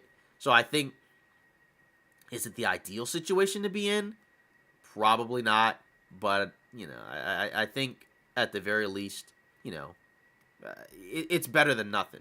One guy that I do kind of wonder is Cam Johnson, right? He was in so many rumors, but with all of these moves that have happened, I do kind of wonder, now, is Cam Johnson just going to maybe stay in Brooklyn, right? Because, seemingly if the Cavs are going to get DeAndre Hunter, and if, some of these other moves end up happening, he could be a guy that the Nets just decide to keep. And I mean, on his in terms of his contract, I mean, it's a contract that, he makes like what 20 plus million a year, so it's all right. But I do kind of wonder if that's a guy that ends up just not getting moved. And so, but again, yeah, continue to leave comments, in the chat, in terms of reacting to some of these deals, because again, it's almost 1:30, so we have about a little less than, well, a little bit more than an hour and a half left. Of course, some things could happen after 3 that could get reported,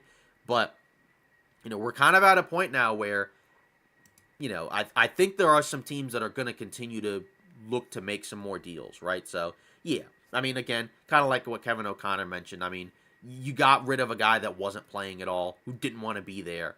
And honestly, for the Hornets, considering that they gave up both of their centers, right? They gave Nick Richards to the Suns, and then they gave Mark Williams last night or early this morning to the Lakers, right? I think, now you have a guy who can just play on the Charlotte Hornets. I mean, again, is he an ideal fit really anywhere? Not really, but for a team like Charlotte that literally had no center depth whatsoever after trading all their guys, it's better than nothing, right? So, again, does it really change my perception of the Phoenix Suns fundamentally? No. I still think that they are just not quite there. But at least you got, some type of rotational piece for Nurkic, right? Because I think Cody Martin will play and he will give them minutes, right? Like, it's a different type of player, but could he come in and kind of give them some of the minutes that like a Josh Okogie was giving them? So, but it's just rough because, the first round pick, you're giving it up for a guy that I don't really think Cody Martin. I think he's all right, but I don't think he's worth a first round pick. But it also is you're getting off of Yusuf Nurkic, right? And that's the other aspect there that, again, you knew that you were going to have to give up something to get off of him. And that was kind of the thought process that was reported behind why the Suns made the deal that they made a couple weeks ago where they got those picks back, right? Where they took their 2031 first and they moved it to Utah, and they got back 3 separate firsts to be able to use in some other deals. So we'll see if they actually do anything else. But either way, we'll kind of see what goes on. But I think some of these other teams, there's moves to be had, right? Because like I said, I think Cleveland, we'll see if they can get the DeAndre Hunter deal past the finish line. Boston, I doubt is really going to do much of anything just because they're already really good. And I mean, they moved Jaden Springer, right? So that could open up a roster spot, maybe a buyout guy. And that's what some of these teams are probably looking at. And then the Knicks, Mitchell Robinson, I think that's the guy that you look at. Maybe you see if you can move for another big because he's not playing. And we don't know. We have no idea when he's coming back. And, OG Anunoby, he's out with the foot. Now, they're 8-2 in their last 10. So they're playing great basketball. It's just a matter of, can they be better? Because I think ideally they'd like to improve a little bit more, but they are really good. This is clearly a legit team, right? Like, we don't have questions and concerns about whether or not this is a contender. I think it is a contender. Pacers, again, if they do anything, I would think it would be on the margins. Some people have mentioned maybe Miles Turner goes somewhere. We'll see. Again, I think that thinking is kind of based off of, do the Pacers want to pay him $30 million a year in the summer, right? Because that's what they're probably going to have to do if they're going to want to keep him. But the Bucks, obviously, they've made some moves to get under that apron, and they already got Kyle Kuzma. So that's a team that I think probably is going to be more active. We'll see if the Heat reroute some of these guys. I mean, obviously they moved Jimmy Butler. That's kind of their big move anyway. So I doubt they're going to do too much more. Maybe they swap a couple other guys out, but I don't know. The Pistons have cap space, so they might absorb some players. The Magic, we'll see. The Hawks, obviously I already mentioned them with Hunter. The Bulls, my guess is they're going to probably try to see if they could maybe move some of the guys they got back for LaVine. Could they move Kevin Huerter? Could they move Trey Jones? Could they move Zach Collins? Or is there anyone else on the roster, like Vucevic, right? That's a guy where could you move him and kind of see what you could get back for him, right? We know Golden State's been super interested in him. Then you look at the Sixers, right? They seem like they might be sellers, possibly, because they've, they brought back Quentin Grimes, but some of these other guys they've kind of just moved on from, right? Like, it seems like they're going to move from KJ Martin. Also, Caleb Martin, they also moved too, right? And then Raptors, they just bought. They became buyers. They got Brandon Ingram. And then the Hornets, they were sellers because they already traded Nick Richards, a month or so ago, and now they've traded Mark Williams, right? They got back, Dalton Connect to first, a pick swap, and Cam Reddish. And then the Wizards, right? They moved Valanciunas, and then they also moved Kuzma, right? Then you look at the West. OKC, we've already gotten reports about, Chet Holmgren coming back Friday. So, it seems like, that we'll see if they do anything. Could that be the Cam Johnson destination? I don't know. But either way, Chet Holmgren, that's their big thing. That's their big move, mainly, is that he's going to be coming back. Grizzlies, we'll see. Rockets, probably stand pat. I mean, they already did a minor move for Jaden Springer, but I doubt they really do anything drastic. Nuggets, they don't really have the pieces to really do much of anything unless they could find a way to either move Michael Porter Jr. for something, which doesn't make as much sense at this point. Some people think, what if they get Kevin Durant? But I don't know. I don't know. I mean, again, people have mentioned that teams are still pursuing him. So he's probably the other big piece that could potentially be in a deal. We'll see what happens with the Suns. And then obviously the Lakers, they're still buyers, right? Because they made the giant move for Luka. And then they got Mark Williams. But I think they're still going to try to see if they could maybe move some of those other contracts like a Maxi Kleba, maybe a Christian Wood, something like that, right? But, I think unless they move one of their other pieces like a Rui or a Gabe Vincent, they're probably more so likely to do something a little bit on the smaller end. Although they've already made big moves anyways. Clippers, we'll see. They've already kind of done a couple of things, right? They moved PJ Tucker for Drew Eubanks. Minnesota doesn't look like they're going to trade Randall. He's hurt anyways, so they're probably just going to kind of hope for health. The Mavs, they might have something up their sleeve. I mean, they traded for Caleb Martin, but he won't play for at least a little bit. Kings already made the Levine move. Warriors got Jimmy Butler. The Suns moved Nurkic, but we'll see if they do something with Durant. Spurs got De'Aaron Fox, so they're probably set. And then the Blazers and the Jazz and those are sellers. And then the Pelicans, they moved on from Ingram, right? So maybe they do something else, but as of right now, those are the moves that we're looking at. Yeah, and Mark Stein said the expectation is that Anthony Davis should play tonight. Oh, Saturday. Okay, so he's not going to play tonight because there was a thought process that he might play today against Boston, but it looks like he's going to play against the Rockets on Saturday. So, and again, for the Mavs, they've been losing a lot of games, right? Like, we've looked at it in the standings. They are 4-6 in their last 10. They've lost 3 in a row, all tough losses. And they were 11th, I think, briefly the other night. But with the Kings, the Suns, and the Warriors all losing last night, they've since moved back up to 8. The Celtics, that's a very tough matchup. So we'll see if they're able to pull off a surprise victory. But for the Mavs, I mean, it's tough because since the Luka injury, right, they've had fallen back so far from where they were. Because, I mean, prior to the Luka injury, they were around the top 3. They were in the top 3 in the Western Conference, right? They were like right there with Oklahoma City, not OKC, but like Memphis, Houston, Denver.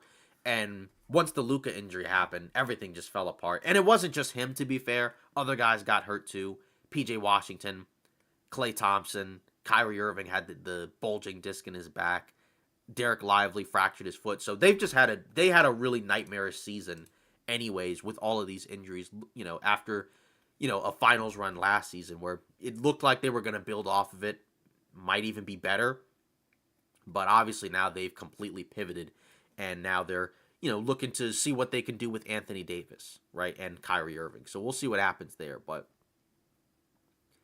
for the Suns, again, it's kind of funny, right? Because the Durant news had been getting so loud where I think a lot of people initially kind of just assumed that it seems like he's headed to Golden State. But then you got reports from Shams saying that he had no intentions of wanting to go there, right? And is that the Draymond Green stuff that was going on the last time they were there? Does he just not have any interest in playing there? Did he view them as a team where all the stuff that they would have had to give it up to get him, maybe it just doesn't make that much of a difference, right, in the Western Conference? I don't know, but there's plenty of reasons for how, why he would feel the way he feels with that team. But, again, if you're the Warriors, again, for them, they were able to pivot to Jimmy Butler. So that's kind of the big thing there, where at least they were able to get somebody. So the Suns are definitely a team to watch where, look, I'm not saying that they're going to move Kevin Durant, but obviously it's a name to watch just because, again, you look at where the Suns are in the standings, the reality of where they really are as a team and as a franchise as currently constructed, it wouldn't be a shocker. Just, given the fact that there was so much talk about could he be moved, it's just a matter of where would he go, right? Like which teams would he be headed to compared to what it was looking like earlier, in the season where it looked like the Suns had a real chance to do something, but it doesn't look like that's the case right now. So we'll see, but still, it's 1:37, so pretty much, again, 3 p.m. that's the deadline for the trade deadline, right? So once that goes around, then we'll kind of see what the league looks like after the dust is settled, because again, we've had so many moves that have kind of changed the course of a lot of these teams, and especially in the Western Conference, right? The Western Conference playoff race has been shaken up, right? Because now you have, the Warriors now have a chance to maybe make some noise and possibly make a run, right? A team like, the Lakers, right, they've completely reshaped their team. Now they have a guy who's an MVP level guy that could, that can get them through, the entire season if he's healthy. Of course, some of these other teams, right, like, the Pelicans, they're kind of in a different phase now where they're moving away from, the Zion Ingram era, and maybe it's just Zion and, the rest of these guys. But, again, movement is still probably, I think there's still going to be some moves that are going to be happening. So we'll see what happens. But just in terms of some of these teams, again, even the teams that have already made moves, like I said, still have some moves potentially to make. Like, if you're the Warriors, right, could you snag a Nikola Vucevic, right? Could you snag, some other type of stretch big, right? Add some depth pieces here. If you're the Lakers, right, can you move Maxi Kleber's contract, for a guy who could help you out this season, right? Could you get, possibly a guy to replace Max Christie's minutes, right? And also, now that Dalton Connect's gone, right, now you have, some minutes open at that guard spot, more so like the 2-3 spot, the swing spot, right? Where could you get a guy that's able to be kind of like a 3-and-D player that may be a little bit more playable in a postseason setting than, say, like a Dalton Connect, who has had, in fairness, right, he's had a solid rookie year, but, I think there are questions about could he defend in the playoff setting, the type of shots that he can take and make in the regular season, could he do it in the playoffs? And given the Lakers' need for some type of big, right, they kind of had to do something. And, there were talks about could they get a guy like a Claxton? Could they get a guy like a Robert Williams? The Claxton piece, I think the problem is the price tag. He makes so much money. And the Lakers just, outside of AD, I don't think they really have much of a, history of spending a ton of money on the center spot. I mean, even back the year they won the title, right, guys like Dwight Howard and JaVale McGee, those were guys that were on relatively small contracts, right? I think JaVale was, like a $4 or $5 million guy, and Dwight Howard was a minimum, right? So, and then even a guy like a Marc Gasol, right? That's a minimum contract. I mean, they've never spent, since they've gotten AD, they've never spent that much money on the center spot, right? It's kind of guys that can fit, and you find ways to work. But the last couple of seasons, they've gone a little bit sideways, where it's like, guys that in theory shouldn't really be playing a whole lot on a playoff team, and those are your bigs, right, outside of AD. So, hopefully they can, for them, they can kind of figure out, what else they could really do from a roster standpoint, right? Because, again, for them, they're on a slightly different timeline now where the future is no longer as bleak because you have, Luka as your future.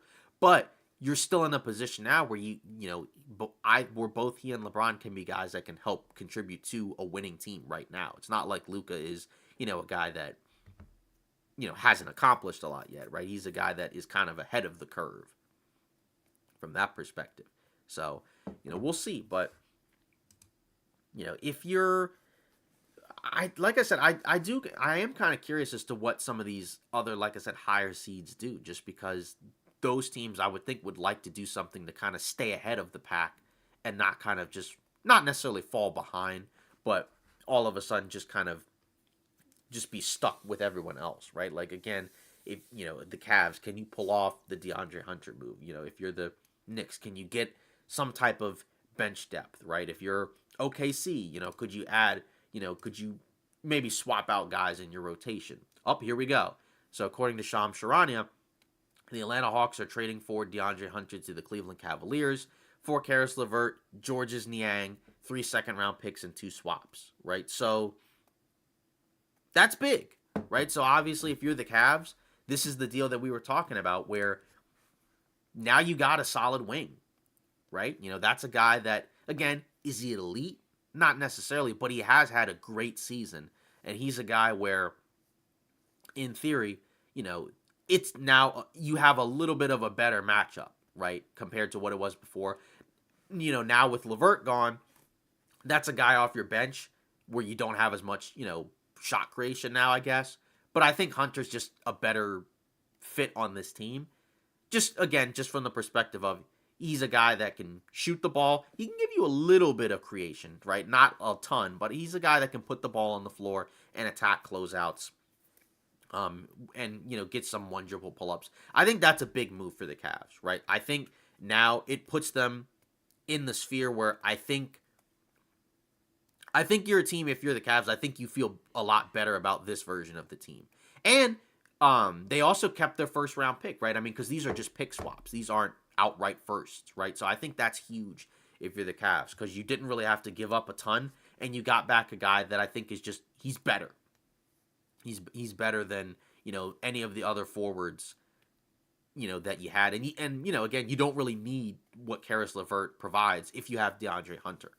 Because I think in the playoffs, I think you'd rather have a guy like that. So big deal for the Cleveland Cavaliers, right? That's a move where I think doing something like that, now that puts you closer to being able to take out Boston. Because now you have an actual wing.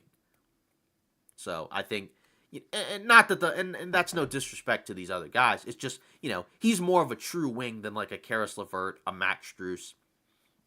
And that was the question was, the Cavs had a lot of depth, but could they find a way to maybe turn some of that into something better? And I think for this team, I think DeAndre Hunter, that's a really good deal. That's pretty helpful. So I think for the Cavs, this is a home run deal. And, this is a team that has one of the best records in the league. And, now, I think that makes them better, right? They're 41-10. So, they're right there with the Thunder for the best record in the NBA. And you just made your team better. So I think that's a big deal, right? It's not a guy that necessarily everybody knows, but he's a guy that I think positionally and skill set wise, this is a big deal. Again, because, you look at his numbers and, again, for this season, he's giving you 19 points, 4 rebounds, just under 2 assists, and he's shooting 40% from the 3, 46 from the field, right? So that's, and again, we'll see defensively what he looks like, but this is a big deal because, like I said, this is a team that was already really good, was looking to improve, and now they've definitely improved their team. That like this team is better than it was before. Because, again, a guy like a Georges Niang, that's a guy that, he's had a really good year for them. But I think you could make the case that come playoff time, he might not be able to help them as much, right? Just because I think that's a guy that probably would get picked on defensively. And, I think you'd rather have DeAndre. And he's a guy that's been in the playoffs, right? Now, and again, he's not going to be like, a primary option, right? I mean, you got Mitchell, you got Garland, you have Mobley, you have, Jared Allen, and you still have other guys off the bench. Like you still have Ty Jerome, you still have Dean Wade, so now all those guys can kind of move into the second unit. So this is a big trade, I think, for the Cleveland Cavaliers. And I think, I think you got to be higher on this team now than you were before. Right? Because he's a legitimate wing, that can play playoff minutes, next to the guys that are on this Cavs roster, right? And he fills a need, and I think he's having a great season. So if you're the Cavs, you bought low on a guy that's having a great season because again they really didn't have to give up a whole lot, and that's kind of what I was wondering from a Hawks perspective was what were they going to do because with Jalen Johnson out, it's probably going to be tough, to be able to, make not that you couldn't make the playoffs, but you look at the Hawks in the standings, they're 1-9 in their last 10. Now they fall into ninth in the Eastern Conference. And I just think you just probably have to feel better about, some of these other teams. Like the Magic have been struggling, but, they had so many injuries for such a long stretch. And it seems like they're starting to get some of their guys back. We'll see what they can do. The Pistons haven't been playing well as of late, but, just these other teams, I think, they're in a spot that I think right now is probably a little bit better than Atlanta. And, with the Bulls kind of moving off, I don't know. It's just it's tough for the Hawks because they looked really good, but with all the injuries, they're gonna fall. And if they don't have their pick is gonna go to the San Antonio Spurs. So if I'm not mistaken, so that's tough. That's a tough situation. So now with Hunter, the Cavs have the number one offense, right? That's kind of their identity, and most of it has been off the bench. But now he goes back to being a starter. So we'll see if he can keep up some of this production moving over to Cleveland, right? If he does, then the Cavs are going to be a really tough team to play. I mean, they already were anyways, but now they're going to be even better. I think it's a team that you can feel more like is a lot more legitimate than I think before. Because now you have, again, is he, an A+ tier wing? No. But most teams don't have that anyways. But it's still a better option than what you would have had before. And he's a guy that has been in the playoffs and, has had some, some stretches where he's played well. Health was an issue for him at different points. So if he can be healthy and productive, then I think this is a home run move for Cleveland. So, we'll see what happens. But this was a deal that was kind of being discussed and teased earlier in the day. But now that we're getting closer to the end of it, right, we're getting closer to the deadline, right? Because the deadline is at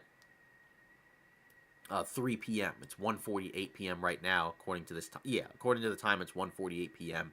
So, it's a big deal. So, again, you got a little bit over an hour left, and we'll see what happens, right? According to Ramona Shelburne, she was saying, because, they have their trade deadline show going on right now, and she was saying the situation in the Suns locker room is toxic right now. Quote, that shoot around yesterday I heard was very awkward, very weird. So we'll see what happens. Again, I don't know much about what's going on in the locker room there, obviously. I don't have sources or anything. But, I do kind of wonder what's going to happen there. But it's good. I think if you're the Cavs, this is the type of deal where I think, people I don't think really have taken this team all that seriously. Again, I think because of the lack of wings. I think people also kind of just remember what they looked like in the playoffs in that first round. And I think they've forgotten that, some of the young guys for the Cavs have become much better than they were, 2 years ago. So I think, when you look at this Cavs situation, props to them because I think you got a guy who's a legitimately good player and you got him for relatively little.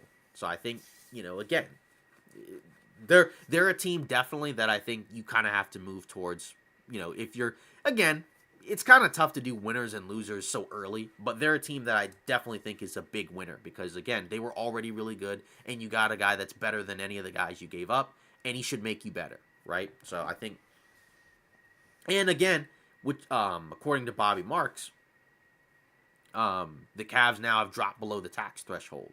So not only did they get better, they also were able to get out from under the tax. So that just allows them for more flexibility, which is what you want, right? Like you get the best of both worlds there. You get it back. You get back a better player who fits your team, and you get to save money while you're at it. So, which, I think is what a lot of these teams are going to want to try to do. Like he mentioned with Atlanta, same thing, right? Expect a corresponding move by Atlanta since this trade initially puts them in the luxury tax, right? So that could mean that, one of their other players that they don't really want to keep, maybe they could be moved, right? Could it be like a Bogdan Bogdanovic? Could it be, one of these other, could they, I don't know, could they flip Niang or Levert or something like that? We'll see.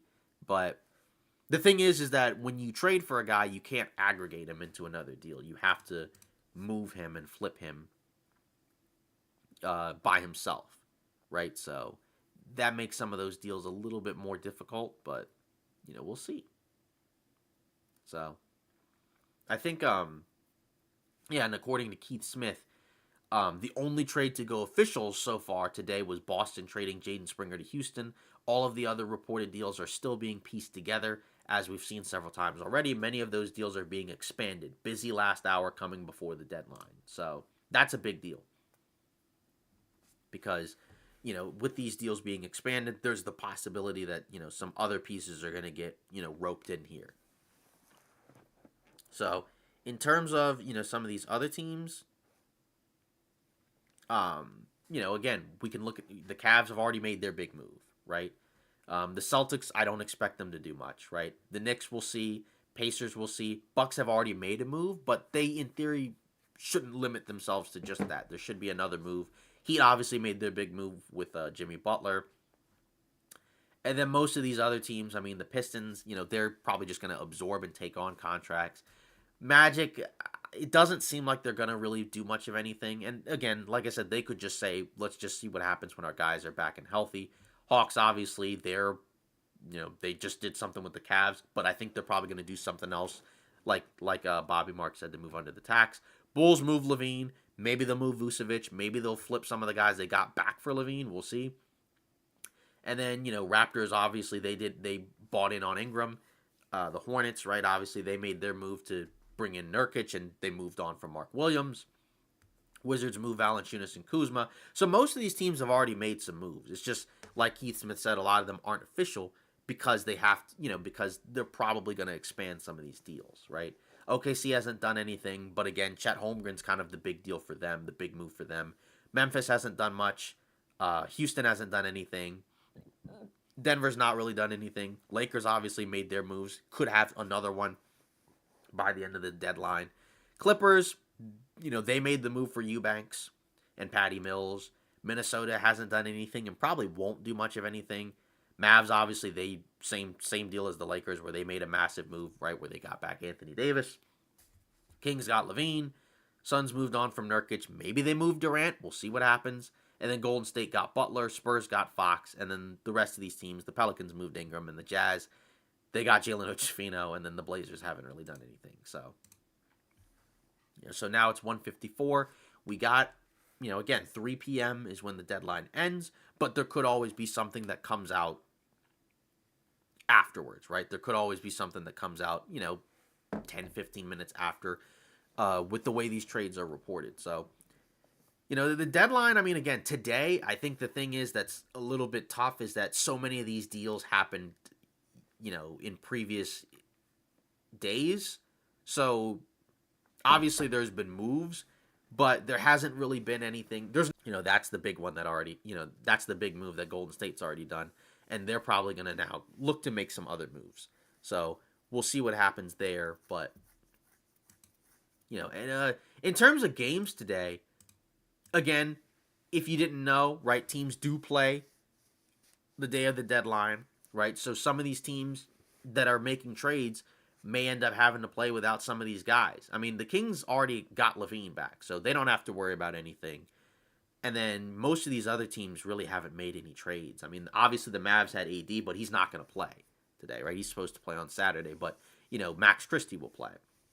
Warriors and Lakers, those are the two teams where they're going to have a lot of guys out, right? Like, obviously, Butler's going to be out, and then all the guys that the Warriors traded to get Jimmy Butler, they're not even going to be available because they're on different teams. And then for the Lakers, Luka's still out because he's rehabbing from his calf injury, though he's supposed to be back on Saturday.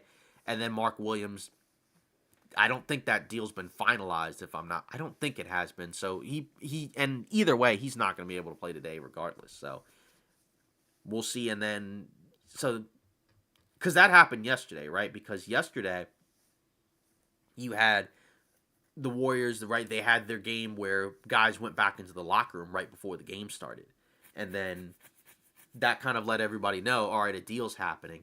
And then that ended up being the Jimmy Butler deal, right? So those guys ended up not playing. They had a double-digit lead in the fourth against the Utah Jazz, and then they ended up blowing it. They've had a real problem in crunch time this season. But, also they were shorthanded. But it's just tough because, those are the type of games where there's not really anything you can do about having so many guys out. So,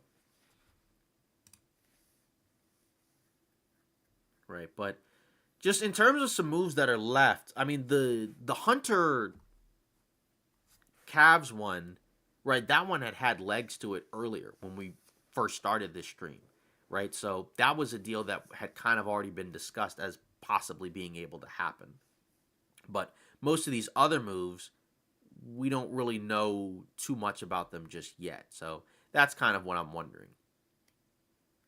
So we'll see. But either way, I'm curious to see what else happens, just because there's got to, I feel, again, like I already mentioned, some of these teams that have already made moves could make more, and at worst case scenario, there will be some teams that are going to make moves to save some money, right? So we got a little bit over an hour left for some more moves to come in, and obviously if they do happen, we'll talk about them and kind of look over them and kind of analyze them from both teams' perspectives, right? That's what we're doing here. And also, don't forget, if you're somebody who already is subscribed to our channel, right, we're gonna have an episode come out tomorrow, right, talking about all these deals in totality, right, after they happened.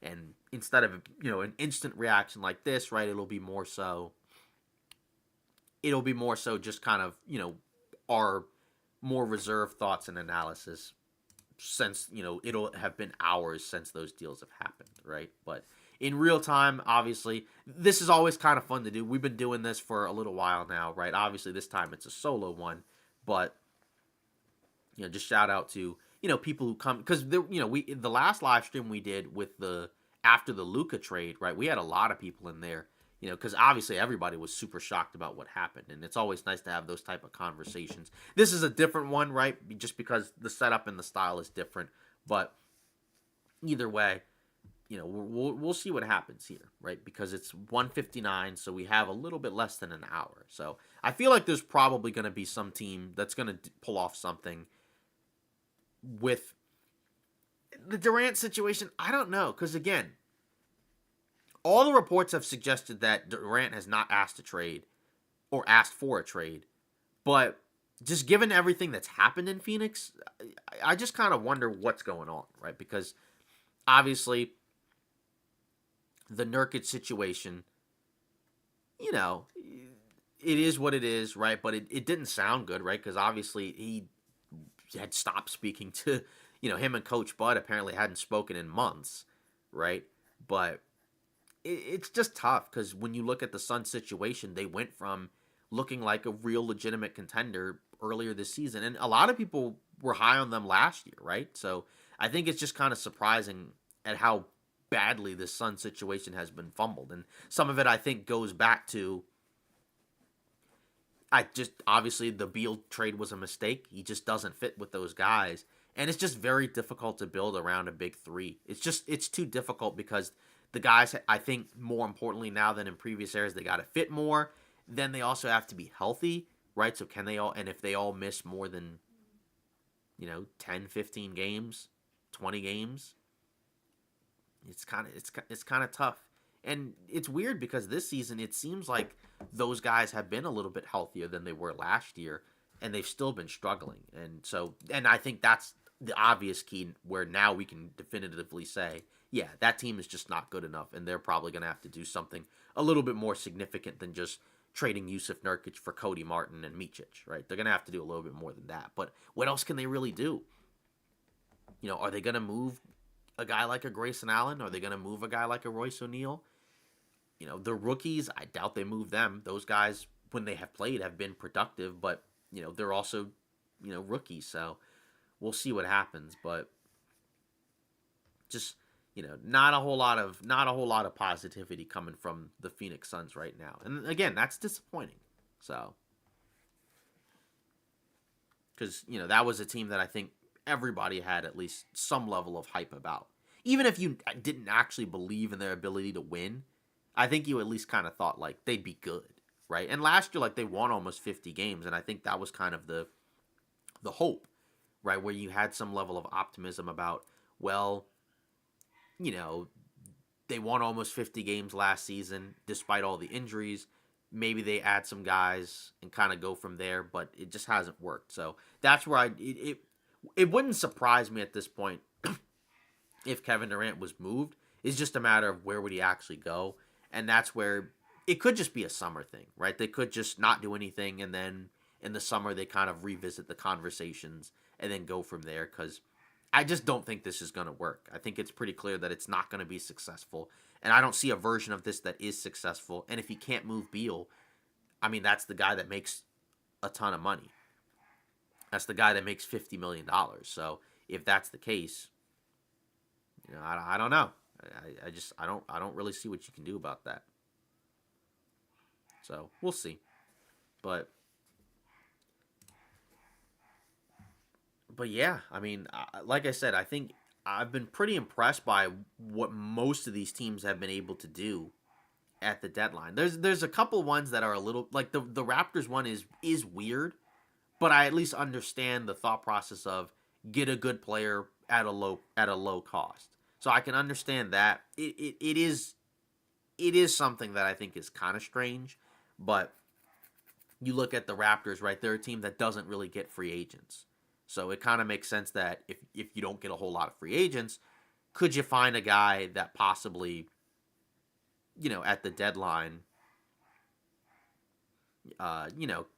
could join your team? There's a term called pre-agency, right? Where you're looking at these guys at the deadline and kind of using them so that way next season they can be a continued piece of your team. It's just he's a free agent. But I'd imagine he'd re-sign there. It's just, again, I'm curious to see how it works. It's going to be a very expensive group, right? Because they've already paid Quickly and Barnes and Barrett a ton of money. So that's where I do kind of wonder, what's going on there. But either way, again, we'll see.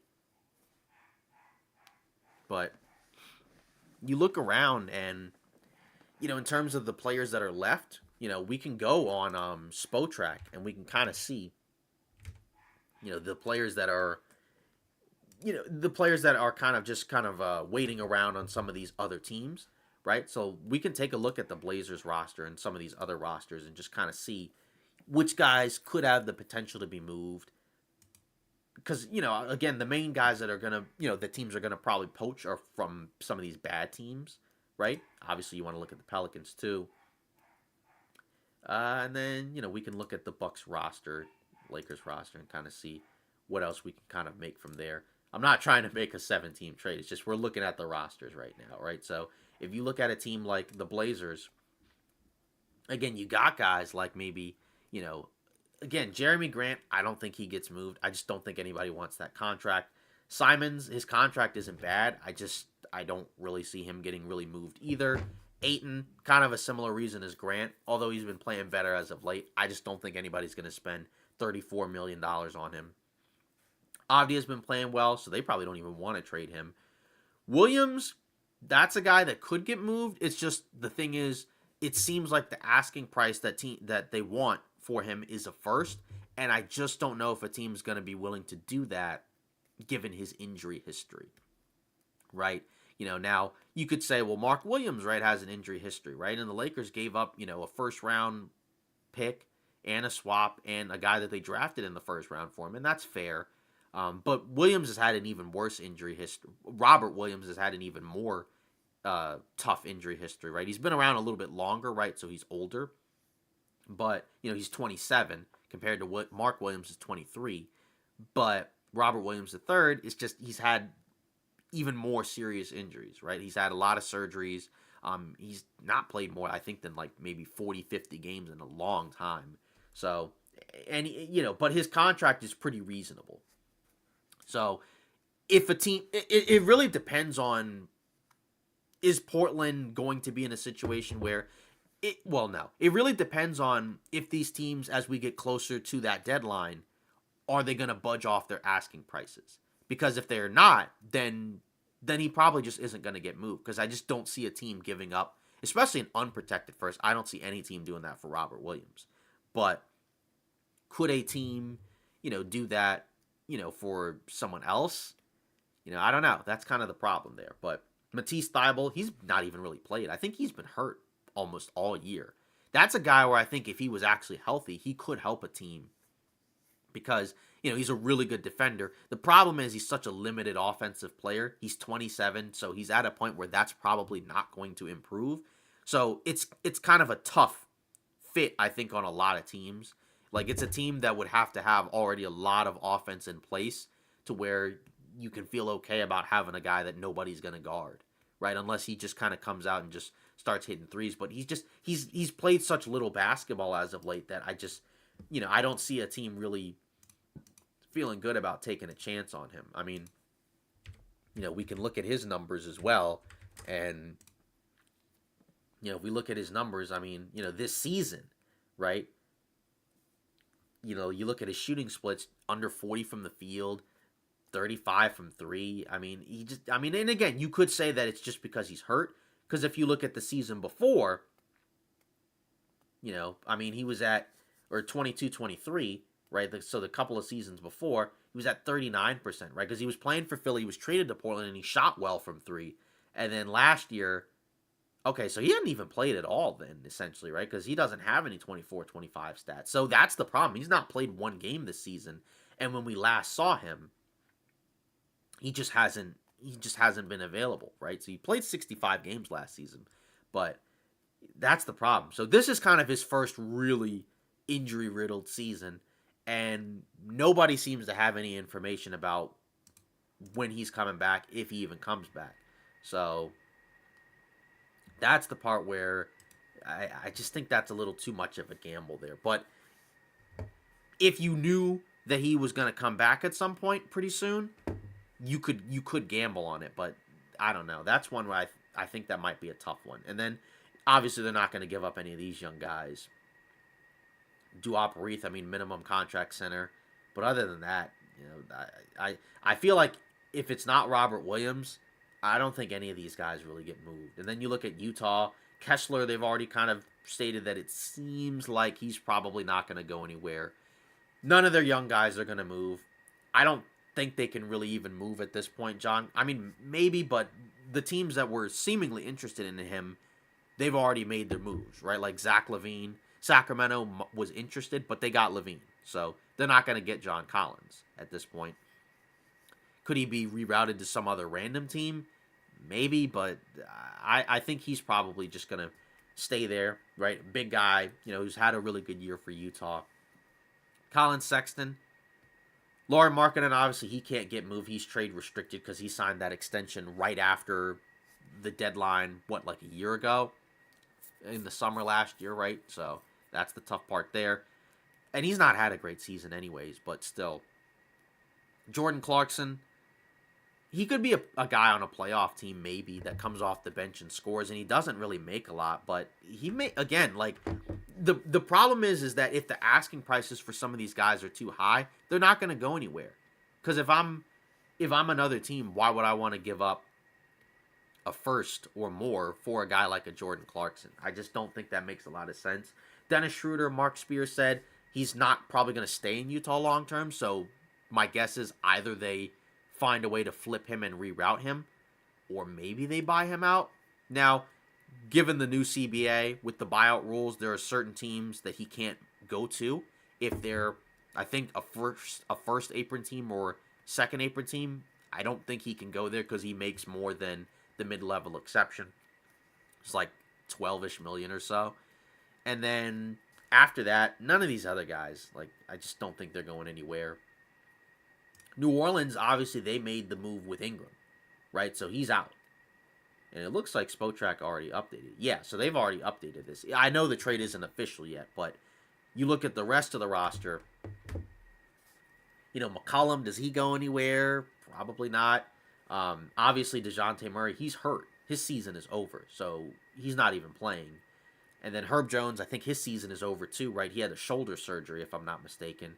Trey Murphy's played great. He's under the poison pill provision, right? So he's not even going anywhere, right? I don't think he's even in conversations to be moved. Misi's played great, so he's not going anywhere. After that, these minimum contract type players, Javonte Green, Jeremiah Robinson Earl, Antonio Reeves. Again, these are minimum contract guys, so I doubt that they really go anywhere at this point. But there are other teams and players that could possibly be moved. And then you look at a team like the Wizards. Middleton, obviously, he got moved to the Wizards for Kyle Kuzma, right? So he's in Washington. And then Poole's still there. Brogdon, could he be a guy? He is on an expiring contract, so could he be moved to a team that maybe needs a little bit more help at that guard spot? Possibly. He does make $22.5 million, so that's not a small contract, right? But if you could move, maybe two smaller level deals, maybe you could get him. Rashawn Holmes is probably staying. I think he's another guy where I just don't really see a team, being willing to give up, that much money for a guy like that, because he's not really played a ton this season, and he's all right, but I just don't really see a team pulling the trigger on that one. And then Bagley expiring, he probably just rides the season out in Washington. And then there are young guys that they're not going anywhere. Saddiq Bey, he's been mentioned recently as a guy that could be traded to another team, and that he could possibly be ready at some point this season. Again, he doesn't make a lot of money. He is a wing, and he's a cheap one in terms of the contract. I just don't know if he really goes anywhere, right? Like, he could just, again, he's got 2 years left on his deal, or he's got this year and 2 more years left. So that could also, again, be another summer one, or the Wizards could just hang on to him. Kispert's got the poison pill thing, so he's not going anywhere. And then the rest of these guys, either they just drafted or they just acquired. Reggie Jackson, supposedly, according to the Wizards, if they can't trade him, they're going to probably buy him out. I don't know where he goes. He hadn't really done much for Philly this season. He's 34, so he's probably a guy that is just going to be like an end-of-the-bench type guy. So, we'll see, but still nothing really at this point. It's 2:13, so we have basically 45 minutes left until the trade deadline. So, we'll see what goes on there, but now I'm just kind of waiting to see, do they do anything with Durant? Because, again, with all the reports coming out of Phoenix, it wouldn't be, at this point, shocking or surprising, I think, if Phoenix pulls off something, with Durant. But, again, there's still plenty of time to kind of figure this out and kind of settle everything. So we'll see. But, again, you look around at the standings, as we've talked about, right? OKC clearly ahead in front at number 1. They're about to get Chet Holmgren back, so that's obviously great for them. Then you look at the rest, right? Memphis and Houston, right? Memphis has been on a roll, 9-1 in their last 10. Houston's been on a slide. They've had some really bad losses. I think some of these injuries have caught up to them, right? Again, they've still played well beyond, I think, what most people expected. But, it's for a team like Denver, right, who's been playing well and they've been hanging around, they could possibly move ahead of Houston and move into that 3 spot, right? And if you're a team like the Lakers, they're 8-2 in their last 10. They've won 3 in a row. They went 5-1 on that Grammy road trip that they had, and they're possibly going to be making some moves. We'll see if they do anything else. They've already done plenty, but there's a possibility maybe they move like a Maxi Kleber or something. Clippers have been kind of 500 in this recent stretch, right? They've had a couple of bad losses, a loss to the Raptors and a blowout loss against the Lakers. But then, I'm kind of looking at teams like, Golden State. They're 11th right now in the West. Could they move up? They should move up. They got Jimmy Butler. They've been hanging around, and they've had, a recent stretch of games where they did pick up some big wins against teams like Oklahoma City and Orlando, and those were huge because if they didn't win those games, they'd probably be right there with the Spurs, where they'd be looking at possibly the 12th spot. At least they got a little bit of separation from the Spurs a couple games back, but the Spurs got De'Aaron Fox. So, Jake Fisher, he's saying that the Dubs are really the only scenario in the trade market for the Bulls center, and that makes sense because for the the Warriors, if you can get a guy like a Vucevic, I mean, that's a pretty significant move. You get a stretch big. He's had a great season, so could that be a guy, that kind of boosts your team? Again, he's got some weaknesses. He's not really much of a defender, but you also got Jimmy Butler, right? And that's a guy that, can defend. He's not the same defensive guy that he used to be, but he's a guy that can do a lot of the little things there. And, he can still play at this point. It's just a matter of what does he look like at this age. And it gives the Warriors it just gives them a better shot. Do I see them coming out of the West? Probably not. The main thing is that I think is tough is, again, they got to get out of the play-in. That's really the only way I really could trust them to be able to make some type of legitimate run. Or at the worst, or at least best case scenario, they need to be in the 7-8 spot. Because as we've talked about many times on this channel, the play-in just historically has not been a way to really make a deep run. We've only had a couple of teams like the Lakers and the Heat that were able to get out of the play-in but also win a playoff series. All the other teams in that same scenario were not able to get out of there, right? And obviously, right now they're 11, so right now they're not even in the play-in, but they're tied. So, a bad stretch from any of these teams could easily put them back into, the 8 spot, as quickly as a few days from now, right? But, obviously a loss like the one to Utah, that can't happen, right? You can't have, these random, really bad losses where, you lose to a team that you have no business losing to, right? Now, their schedule should, in theory, be easier because they had a really tough schedule during that stretch of December where they were really struggling. So they're going to have some winnable games eventually, right? But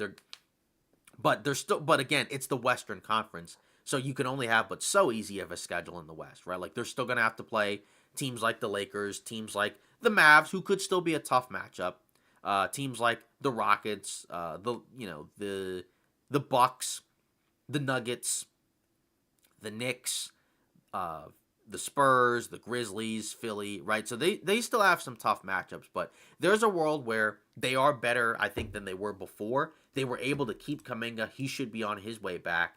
And, some of these other young guys, if they continue to look a little better than they were looking like earlier in the season, I think that may be enough to at least get them to a more of a stable spot in the Western Conference. Again, I can't trust them in good faith to be able to come out of the West. I just don't think that's really fair to some of these other teams that have been consistently a lot better, but it gives them a higher ceiling. And again, they had to do this, right? Like there was just no way that you could realistically, there was no way you could stand pat if you were Golden State. It's just a matter of, is it really good enough? I think you just have to hope and pray and bank on that Jimmy Butler is going to be motivated. He got his money, so he got everything he wanted. So now he's in a situation where, in theory, he should have at least a puncher's chance to win. And, if he can play up to snuff, then that should be able to, at least, again, make Golden State better, especially if they can find a way to get Vucevic. If they can get Vucevic, then I think you got to move them ahead of teams like Phoenix, like Sacramento, because they're just going to have a higher floor, I think. So, in my opinion. So, it's 2:20 now. We got 40 minutes to go. So, there's still, so it's been a little bit quiet. Obviously, we had, a few moves that happened earlier, right? Not too long ago. But obviously, I think from what I understand, some of these deals also are going to have to be expanded. Some of these deals are going to be combined together. So, we're going to just probably have to wait a little bit for some of this. But either way, I'm excited because, again, there's been so many teams that I think have made moves that have really separated themselves and have put them in a better spot than they were before.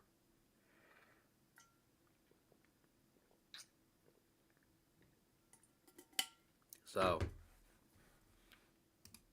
what else is left? As we mentioned, Vucevic, could he be a guy that gets moved? I mean, the Warriors side, that seems like really the only one that makes a whole lot of sense.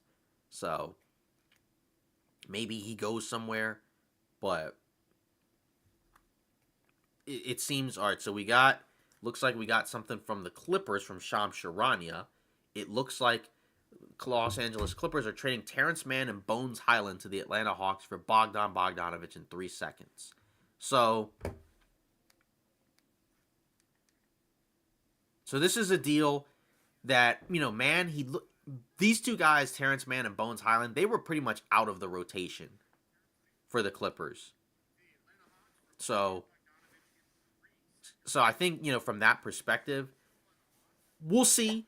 I mean, Bogdanovich has not really had a good season, but either way, if he can at least give them good production, again, that's a team that may have made an improvement. Because again, you're talking about two guys who were not playing at all.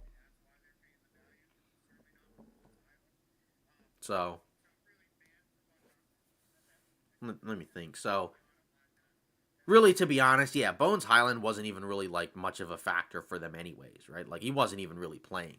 So that's a guy where, and I think his situation's a little bit different from Mann's because with Terrence Mann, he just recently got an extension, I think, maybe a year or so ago. It wasn't that long ago, right? But now, but Bones Highland was going to be due for some type of contract, I think, after this season, right? So now, if you're the Clippers, you don't have to pay him, and you got back Bogdan Bogdanovic. But this season, this season, Bogdanovic has not played as well. He's also been hurt. But if you look at his season this year, again, according to his stats with ESPN, we can take a look at him, I suppose, and just kind of look at how he's been doing this season. But if we look at last season compared to this season, right? Last season, right, he gave them 17 a game, 3 assists, 3 rebounds, 43 from the field, 37 from 3. So already a little bit of slippage compared to the year before shooting wise. But then this year, 37 from the field, 30% from 3, 10 points a game, only 24 games. So he's also missed a ton of time. So if he's healthy and he's playing better, that might help. It's just a matter of, could it also just be age? Could there just be some slippage just because of that? Right? But if he's effective, if he can get back to what he was doing before, I think he could help the Clippers. If anything, again, neither Mann nor Bones Highland seem to be a factor for the Clippers anymore. Those guys were not really playing. So now my question is, I guess, that I kind of wonder is, would you move the Cavs ahead of the Celtics now in the Eastern Conference? Given what the Cavs were able to do, because now you got your wing, right? You got your wing, right? If you're the Cavs, and we'll see, if he can match up against Tatum and Brown. But either way, it helps the Cavs offense, because he's also a better offensive player, right? Than Karis LeVert off the bench, solid score. But I just think you had to do that if you're the Cavs, and you were able to save money, and you didn't have to give up a first. If anything, I'm a little bit more surprised that it's the Hawks that ended up doing this, right? So I think that's kind of the main thing is I think I'm a little bit more surprised as to, but it looks like the Hawks are kind of just taking on different things, and I guess this is also the move, I guess, to get them a little under the tax, right? Because I mean, because in terms of the contracts, we can look and we can see, where those teams are at. We can look at the Hawks, we can look at the Clippers, and see, those contracts right there. And, Bogdan Bogdanovic, he's at 17 million. And then Terrence Mann, we look at him, he's at 11 million. And then Bones Highland, he should be pretty cheap because I think he was a pretty low draft pick, right? Nashawn Highland. Yeah, so 4 million. So, yeah, so the Hawks saved a little bit of money. Yarbreezy, checking in from work. Busy day. I don't have audio right now because I'm doing a show. Interesting day. Yeah, I mean, a lot of moves have happened, in terms of what we've been looking at. I mean, again, you got DeAndre Hunter going to the Cavs. You got, looks like Bogdan Bogdanovic is going to go to the Los Angeles Clippers. I mean, again, it would have been pretty hard to top what we were getting last night, right? Like, I mean, we got Jimmy Butler to the Warriors. I mean, you got Mark Williams to the Lakers, right? Brandon Ingram to the Raptors. So I mean, you weren't gonna get the same type of level of moves that we got compared to yesterday. But I do think there's still been some movement that I think should be pretty exciting. Because again, the DeAndre Hunter to the Cavs one I think is a big one just because of the fact that you don't usually see teams like the Cavs that are all the way up at the top of the conference making a move like this. That's not what you normally see. The moves along the margins will help out a lot of teams. Exactly, right? So that's kind of what you're looking at for some of these squads that are going to be looking at possible movements. Can't wait to do our recap video. Yeah, so obviously we're going to be doing that, and that'll be up on Friday where we'll be reacting to the deadline. It's 2:26, so got a little bit more than a half hour before the deadline ends. And obviously there are moves that can come out after the 3 p.m. deadline. So we'll see what happens. We're still kind of waiting. Does Vucevic possibly get moved? Uh, does Maxi Kleber for the Lakers get moved and they, kind of flip that into something else? Kevin Durant, right? That's kind of the big one where there's just been so much talk about the Suns. Do they possibly do something to maybe, kind of just end this Suns run because it's just not working, right? And kind of just move on and see what they can do. But I'm just kind of curious to see what else is going to happen because, again, we still have a little bit of time left. So I think there's a scenario where we could see some possible shockers, I think. And then also, to be fair, you got the buyout market. How many teams can realistically get that much better from the buyout market? Not a ton. But, we'll see.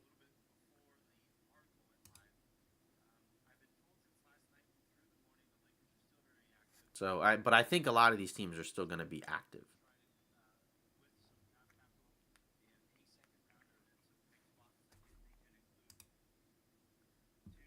Yeah. But either way, um, yeah. So let's take a look. So according to what the Clippers in terms of the picks they are getting, right? The 2025 Minnesota second, 2027 Clippers second. That's interesting, and a 2026 protected Grizzlies second. So they're getting back some picks for Bogdanovich, right? So I think that's a solid trade for the. Again, it really just depends on how much better, how much better at this point is Bogdanovich. Like, could he be better than what he was, early for most of the season? He's not been good this season, right? We looked at his stats. His shooting efficiency is way down from what it normally is. He's only at 10 points a game. He's also been hurt. So that's the other part. He was in the Olympics and played relatively well, but he just hasn't been able to do that this season. According to Jake Fisher, Denver was another team that had some interest in Terrence Mann. I do wonder if the Nuggets really do anything because, again, the problem with them is they just don't have a lot to give up. And, Zeke Naji, funny enough, right, he played in that game against the Pelicans. I'm going to assume that was done maybe as a showcase to show that, hey, this guy isn't really as, untradeable as you guys might think. Don't know how successful that's going to be. Sarge is also just kind of sitting there, not even really playing anymore. That was clearly a bad addition. I'll check back in later if you're still live. Again, we're probably going to go until 3:15, maybe 3:30. It just kind of depends, right? If it's 3:15 and we're not getting anything, then we'll probably cut it at that point. But, we'll see. Yeah, so nothing really coming in as of right now, right? Because it's 2:30, so now we have about a half hour to go.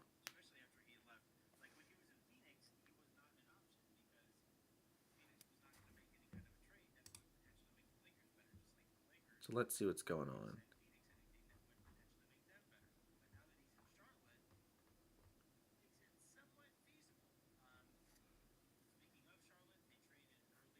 Yeah, let's see. Terrence Mann. Yeah, so nothing really. So let's see. Okay, Jamal. Okay, no, that's just injury report. Jamal Murray questionable on Thursday. Okay.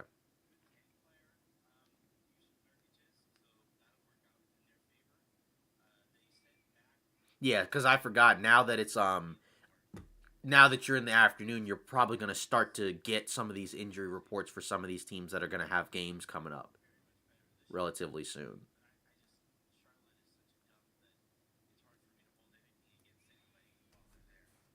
So let's see.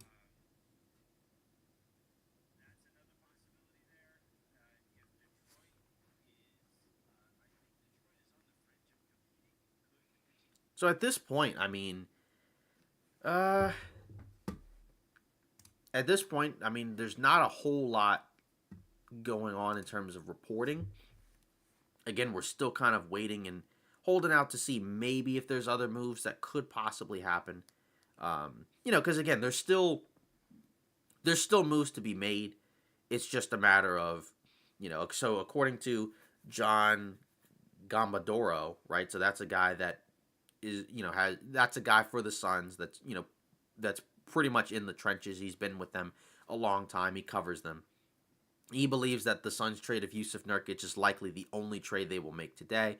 Both Martin and Micic are option guys, so they can help the Suns save next year. Focus will be on improving the roster in the summer. So, in other words, that's not really a good sign for the Phoenix Suns because, I don't really think that that's, that ideal. So, now my question is, thinking about it from a Hawks perspective, so they've clearly moved on from, some of these guys. So, what do they do in the summer? Could this possibly be a scenario where they maybe go even deeper in terms of their possible? I mean, because obviously this season they weren't going to do anything too drastic. Although the Hunter trade, I think some people were surprised by. I'm not as surprised by it, just because he was playing so well. I think it's a little bit disappointing, maybe the return, but you do kind of wonder from a Hawks perspective, what do they do this summer? Do they still decide to kind of, keep going with Trae Young? Because obviously with them, I mean, Terrence Mann, Bones Highland, I mean, also Georges Niang, Karis LeVert, that's a team that, again, it sucks because I actually liked the look of this Hawks team prior to the Jalen Johnson injury. It's just rough because, after all of that, now it seems like they're might be taking some steps backwards.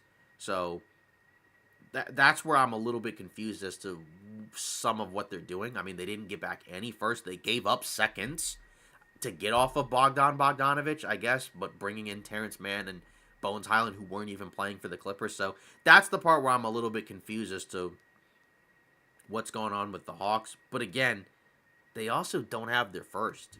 So they're kind of in a spot where if they just continue to slide, that's going to be really tough because I don't really see them. I mean, if we look at them in the standings, they're ninth. Again, as I had mentioned earlier, right? They're ninth in the East, 1-9 in their last 10, 23-28. Only a couple losses more from matching the Bulls and the Sixers. And again, if they get to that point and they just fall out, there's nothing really good that comes out of that because they're not going to have their own first.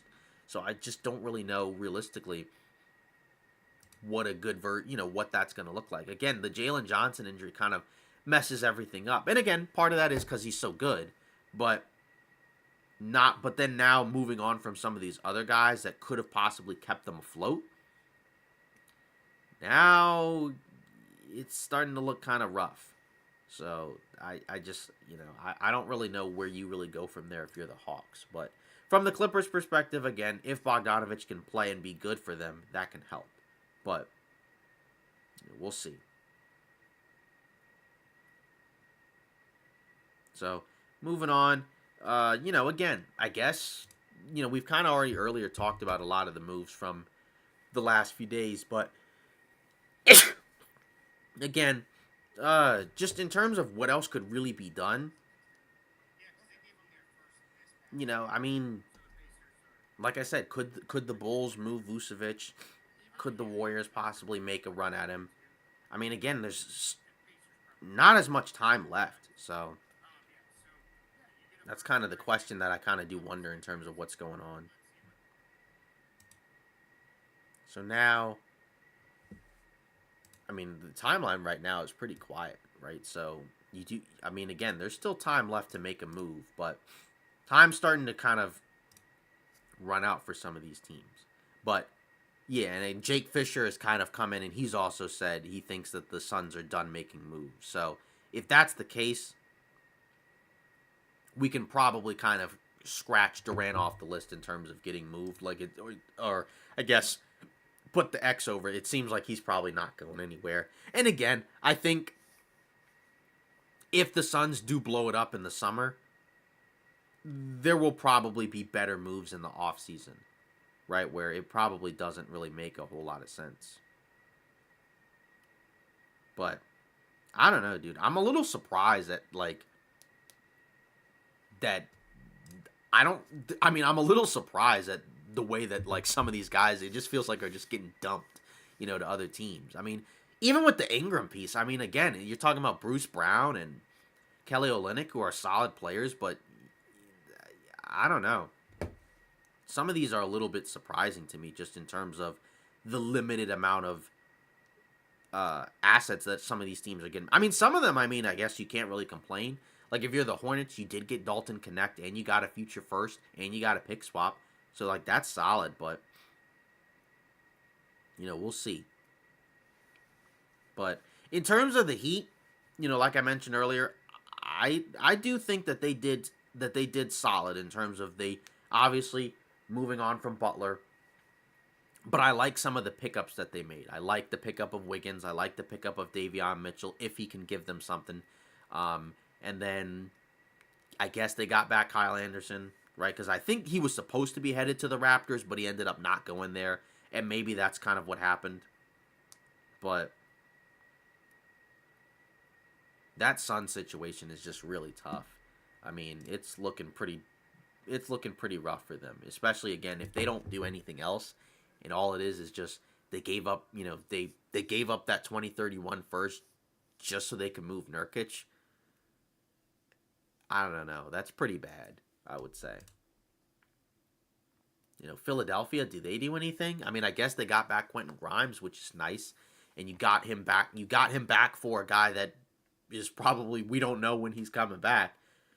And if that's the case, if you're the Mavs, you better hope that guy comes back soon. Because I understand moving Quentin Grimes only because you got back Max Christie, so you don't really need both of those guys. It's just I think it would be nice to get back some guys that could come in right away, but we'll see. So it's 2:38, only 20 minutes left at this point, so not really a whole lot I think at this point. We'll see, but. And again, I do think teams are active. It's just a matter of what can they realistically move. Like I said, I think if you're the Lakers, if you can move Maxi Kleber for anything, particularly if it's like some type of defensive guard or something like that, could you move him for some type of backup big? I think that would be huge, just because that guy's not going to play with the broken foot. But also, I guess in theory, since they moved that 2031 first, that makes things a little bit tough too. So let's see. We got something from Sham Charania. So the Atlanta Hawks are trading Cody Zeller and Houston's 2028 second round pick to the Rockets. Okay. That's all right. So that's okay. That's kind of, I guess, interesting from the perspective of you got. I mean, we'll see. I mean, does he even really play at this point? I don't even think he really plays at this point. It's not showing up on here, but on my phone I did get from Sham Charania some information about the trade. So let's see if we can pull that up. Yeah, so there it is. All right, the Atlanta Hawks are trading Cody Zeller and Houston's 2028 second round pick to the Rockets. So let's see what else is going on. Yeah, so I guess if you're the Rockets, you got another big, but like I said, I'm just curious as to what the Hawks are trying to do at this point, because it just doesn't really feel like they're really doing a whole lot as of right now. Okay, so there it is. So yeah, there we go. Atlanta has to clear 2 roster spots before the Cleveland and now LA Clippers trade. All right, so that's what the answer is, right? So the Hawks had to move Cody Zeller in order to open up a roster spot. So that answers that. So I guess that means there's one more guy they're going to have to move, I guess. So let's see. I mean, at this point, it's 2:41, so you're kind of starting to run out of time here for some of these teams. There's still time left, but let's see.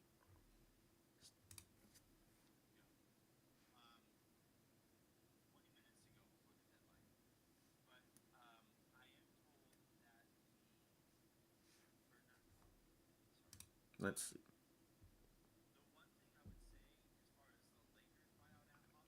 Yeah, and then I guess I guess the other question that I would have is what are the buyout guys, right? Like which cuz like some of those guys like can they realistically help teams? We know buyout players historically don't have much of a reputation, of helping out of helping out teams in the playoffs. There's been a few. Up here we go.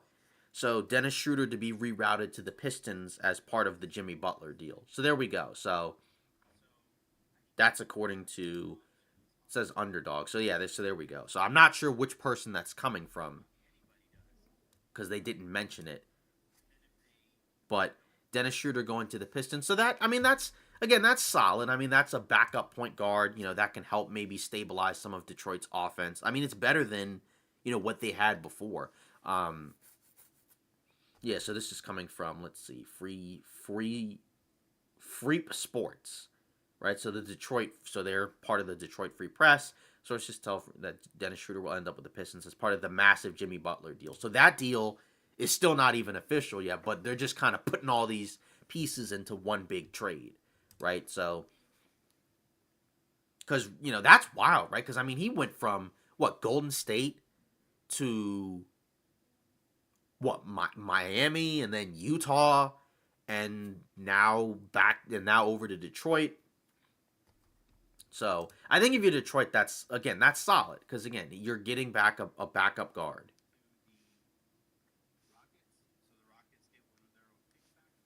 Okay, so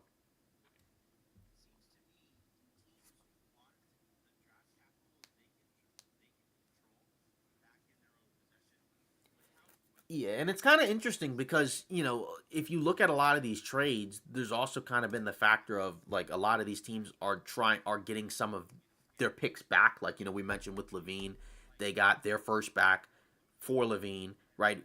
As I mentioned with the Clippers deal, right? They got back one of their seconds. The Heat got a couple of there, so it's just kind of funny just in real time, kind of seeing the changes that we've seen from previous deadlines, right? Where we saw so many of these guys, where teams would automatically give up first, even for kind of middle of the road type players. But now we're not even really seeing that anymore.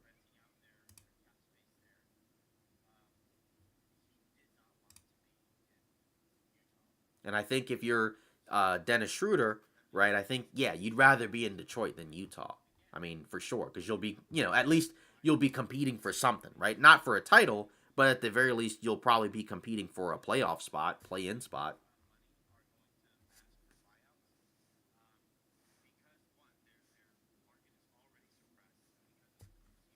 And then, but to be honest, even with the buyout market, the problem is that nowadays, a lot of these guys, because of the fact that if you get bought out, you're probably not getting that type of money anymore. So for some of these guys, it just doesn't make a whole lot of sense. So, but I understand that like for some of these teams, like a team like the Lakers, a team like maybe Golden State, buyout could be a buyout place, right? I guess the Cavs they've probably opened up I guess a roster spot or so, so they could be a buyout place. Maybe Boston, but 2:45, so 15 minutes to go.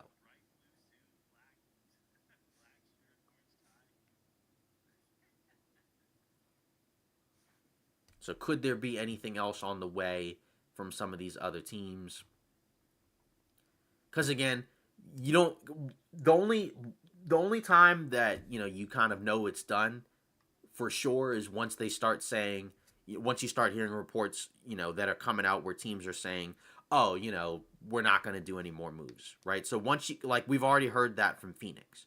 So we already know that Phoenix is pretty much at this point done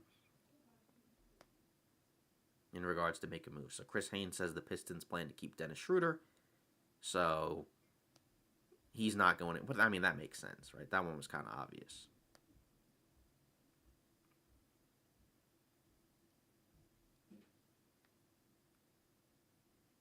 And then let's see, is there anything else going on? It's 246. Yeah, so Shams Charania just, now people are starting to kind of confirm what had been coming out about Dennis Schroeder going to Detroit. And again, we will record an episode and put it out on Friday talking about these deals, in a more concise fashion, right? More because it's kind of hard, not hard, but it's different talking about it in real time as they're happening compared to we actually will have time to sit back and analyze what's going on.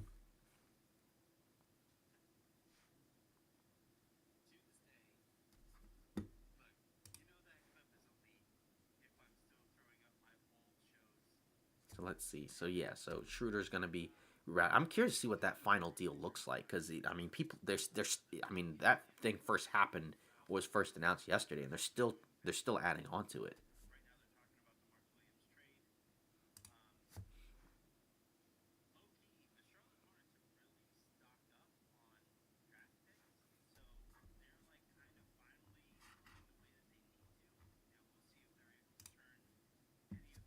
Yeah, so let's see. So it is 2:48.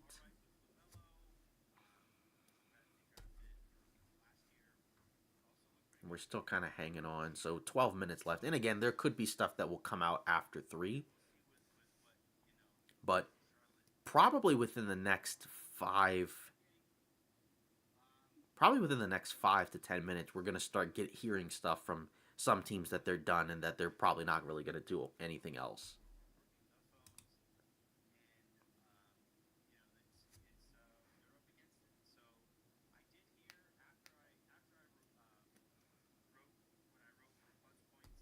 Yeah, so let's see. Like I said, I'm really curious to see what this final thing looks like because it seems like there's been so much rerouting and guys going to different spots.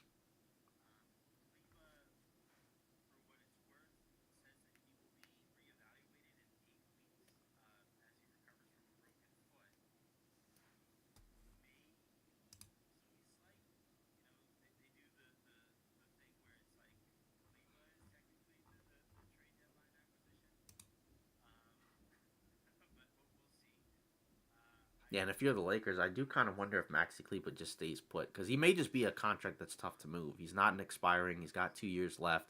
They don't really have any picks left other than maybe a second. So he may just be stuck there, and they may just have to wait and hope and pray that he comes back within. I think he's supposed to be reevaluated in 8 weeks. So, I mean, you're talking about 2 months basically.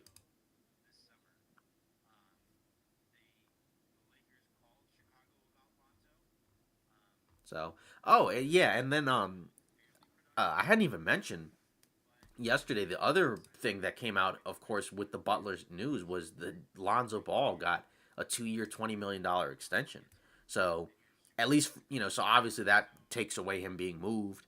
Maybe he's a summer guy, but the thing is, starting next season, he won't be making as much. It may be easier to deal him, and it could also be them rewarding him because obviously he had all of his injuries. Now he's back, right? He's playing, so happy for him that he was able to kind of get back to a spot because we didn't know what was going to happen there. I mean, there was a scenario where the injuries could just happen and he could just be out of the league. But, props to him for being able to push through all of his injury issues and, all the hardships he faced. And now he's, going to be sticking around for a little while. So that's good to see.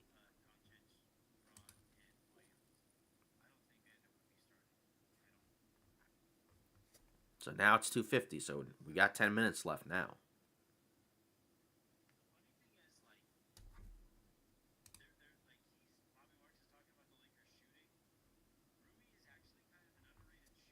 Yeah, so 10 minutes to go, or excuse me, now 9 minutes to go. It's 2:51. So again, unless something, let's see. So Jake Fisher says it's going to be KJ Martin, Josh Richardson, and a 2028 second round pick from Detroit to Utah. So I'm going to assume that's what's going to Utah for Dennis Schroeder.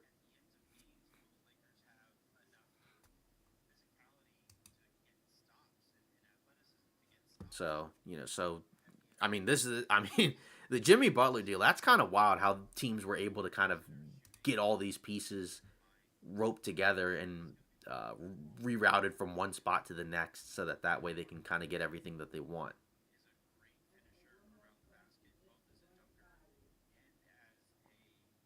And now the Wizards have said that they've waived Reggie Jackson, so that means they couldn't move him, which again, I mean, that's not a surprise. I mean, I don't think anybody would have traded for him. So,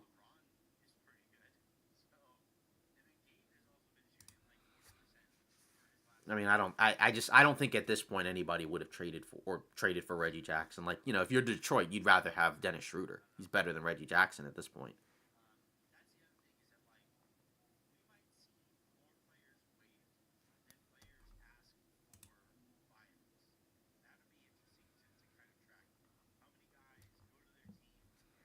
So, 252. So, not really a whole lot of time left here. So, it's possible that some of these teams may get ready to kind of stand pat.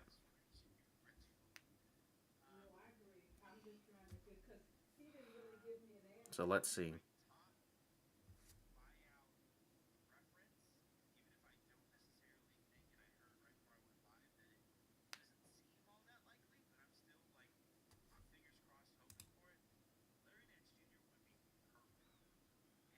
Yeah, so Washington Wizards announced they have waived guard Reggie Jackson. Pistons plan to keep Dennis Schroeder. That doesn't surprise me at all. So,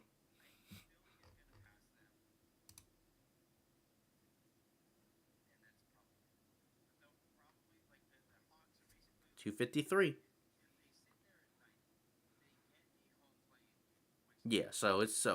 So now it's been reported. So the Jazz are going to get KJ Martin and Josh Richardson in a second, and Detroit's going to get Dennis Schroeder. So that's in the Jimmy Butler deal, the big one.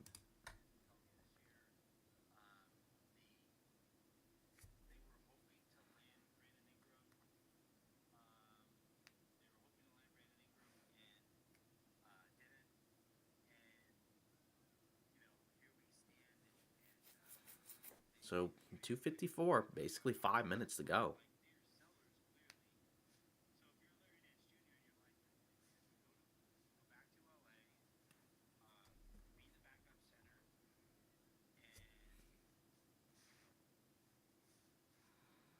Yeah. So um, at this point, I mean, there could still be some things that happen, but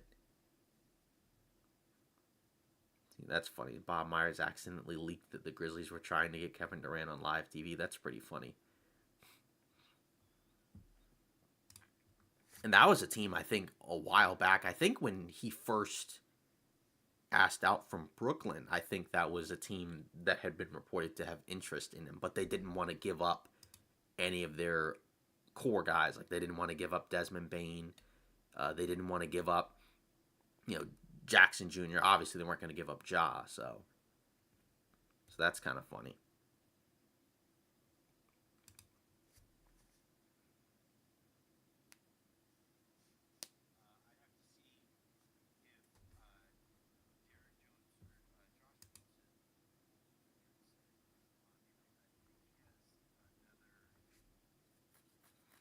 Yeah, and again, some of these guys that don't get moved could be possible buyout, or I guess in this case, my bad, waived, right? So they just get cut. So they didn't. He didn't even agree to that. He just got waived. So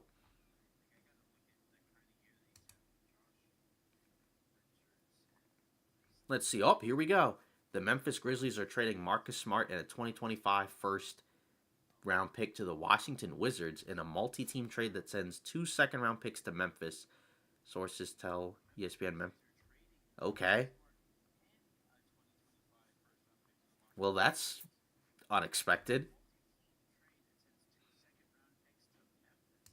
So I guess that opens up a roster spot, and I guess that allows them to save money for a guy who wasn't even really playing. I mean, I don't think. I mean, has he played more than like 15 games?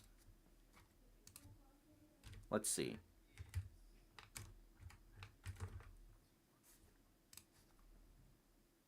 Yeah, I was gonna say, has he played more than like 15 games? 19. Okay.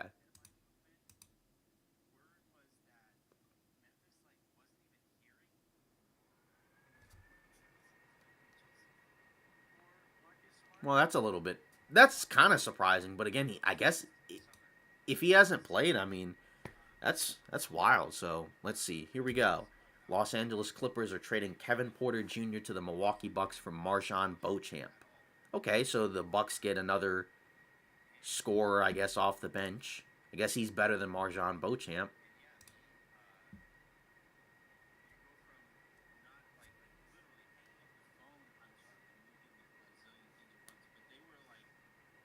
I'm a little surprised that the Grizzlies were just okay with just dumping Smart in the first. But again, I guess they said roster flexibility. So I guess maybe that also gives them the ability to maybe, I don't know, is there a guy on a two-way contract that they like, or maybe again just a buyout guy? I mean, they don't really need Marcus Smart. He's not really giving them much of anything this year. It's just kind of funny, right? Because they gave up a first or two firsts to get him, and that move ended up being a dud because he just hasn't played.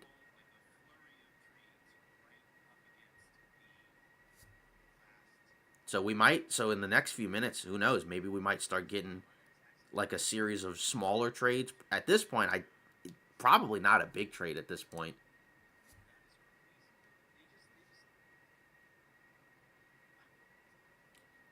The Smart one is definitely kind of surprising. I mean, it doesn't really change anything in the grand scheme. I mean, I guess it gives.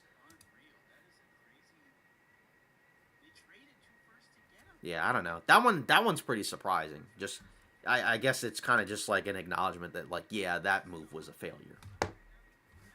258. So 2 minutes left, and of course stuff could happen and come out after. But I mean, at this point, you're probably not going to get anything significant at this point, right?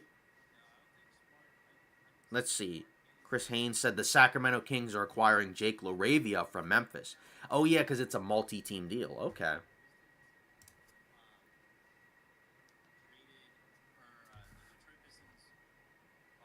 Okay.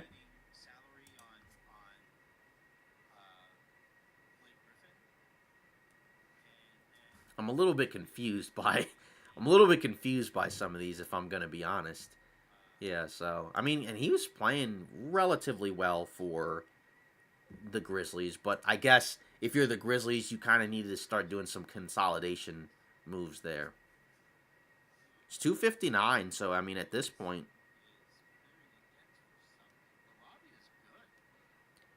let's see, crazy 18 hours for vet Dennis Schroeder. Schroeder works out pregame with Warriors in Utah last night and is pulled out of the showers to be told of trade to Jazz.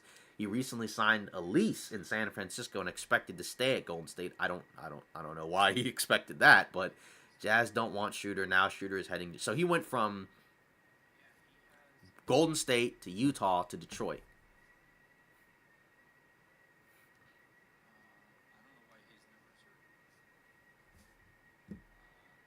Wow. Okay. So it's 3 o'clock now. So the trade deadline is pretty much over at this point. It's just a matter of will we get any other reports coming out from any of these other teams.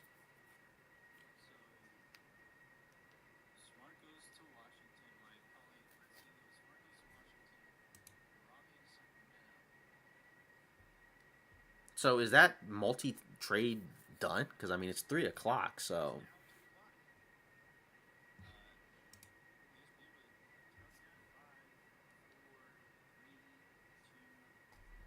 yeah. So 3 o'clock. So we might stick around until like maybe 3:10, 3:15 ish or so. But at this point, the trade deadline is basically done, right? Because it's 3 o'clock, and that's as far as it goes. So again, we might get some small moves that are reported, but it's done.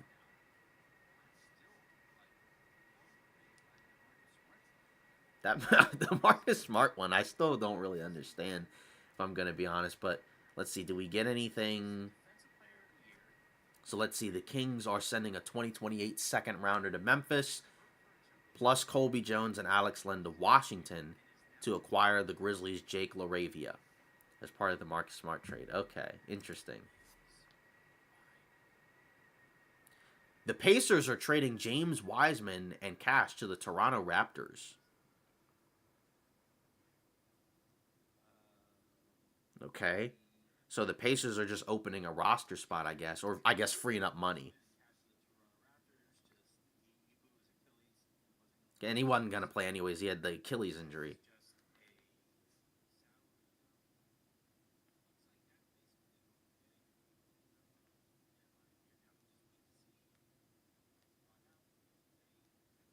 Yeah, so let's see.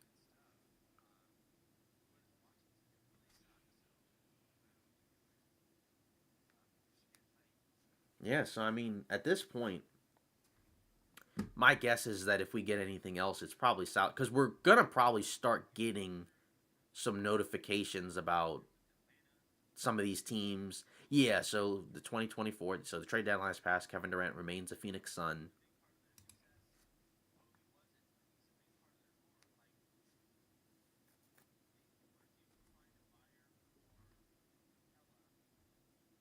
Yeah, so I don't know. Some of these teams are kind of in these weird spots where I'm a little surprised that they ended up not moving some of the players that they did. So now I just kind of wonder.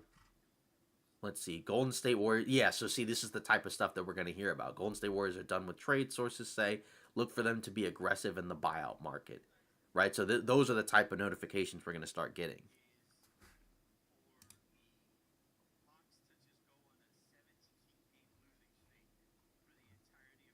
Yeah, so I don't know. I'm a little confused by some of the teams that ended up not doing some of what we and again, like some of them, like say with like a scenario with like Golden State, right? They ended up already doing the Butler trade, and I guess from that perspective, there may be some guys that might be a little bit more interested. It's just whenever you hear, the buyout market, I don't know. I'm usually always kind of just skeptical of the buyout market. There's just usually not guys that are really that big of a difference makers available.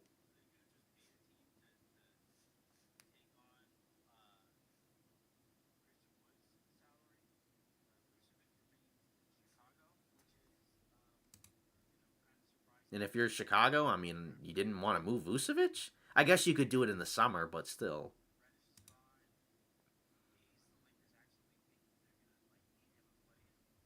So we'll see. So some of these teams ended up kind of just standing pat. So I think we'll probably give it about 5 more minutes or so, maybe see if any last minute things come out, and then we'll probably just kind of call it. Because, like I said, now you're, yeah, so it gives Indiana flexibility. Yeah, so exactly. And they have an open roster spot. So we'll see what happens there. But the fact that now that we're starting to get those notifications, that pretty much means that this is about done. So like I said, we'll give it about 5 minutes or so, and then we'll call it.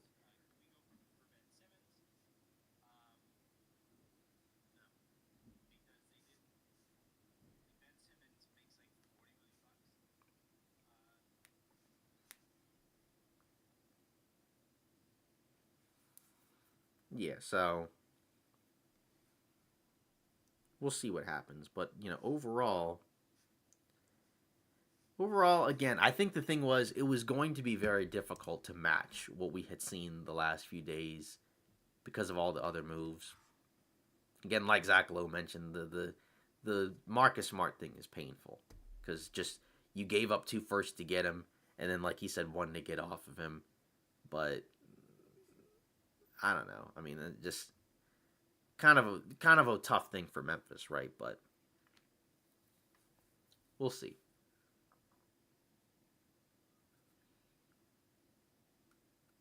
So I don't know. Again, there were definitely some moves that I think were a little bit surprising, a little bit shocking, and then for some of them, it just may not have been worth it. But I think for some of these teams, I think if you're a team like LA, I think you should be pretty happy with what they ended up doing. Um, Obviously, they couldn't move Maxi Kleba, but that's okay. They still opened up a roster spot, and I think they can get offer those teams a little bit more or players a little bit more. We'll see who's available. If you're Golden State, you got Butler. If you're Miami, you got off of Butler. If you're the Cavs, right, you got DeAndre Hunter. Most of the other, right, obviously, I guess if you're the Raptors, you got Brandon Ingram, so that's pretty cool. So, pretty much at this point, yeah, I would say we might as well get ready to call it because I would say there's probably not too many other things that are going to come out at this point. We got a ton of alerts, in the last 5 minutes or so, but I think at this point, pretty much call it a wrap. So, but either way, I think that's going to call it for the trade deadline live stream. And again, for the people who were in this live stream at different points and commented and gave their thoughts, we appreciate it. Again, continue to like, comment, and subscribe. We'll have an episode out on Friday, and this is pretty much it.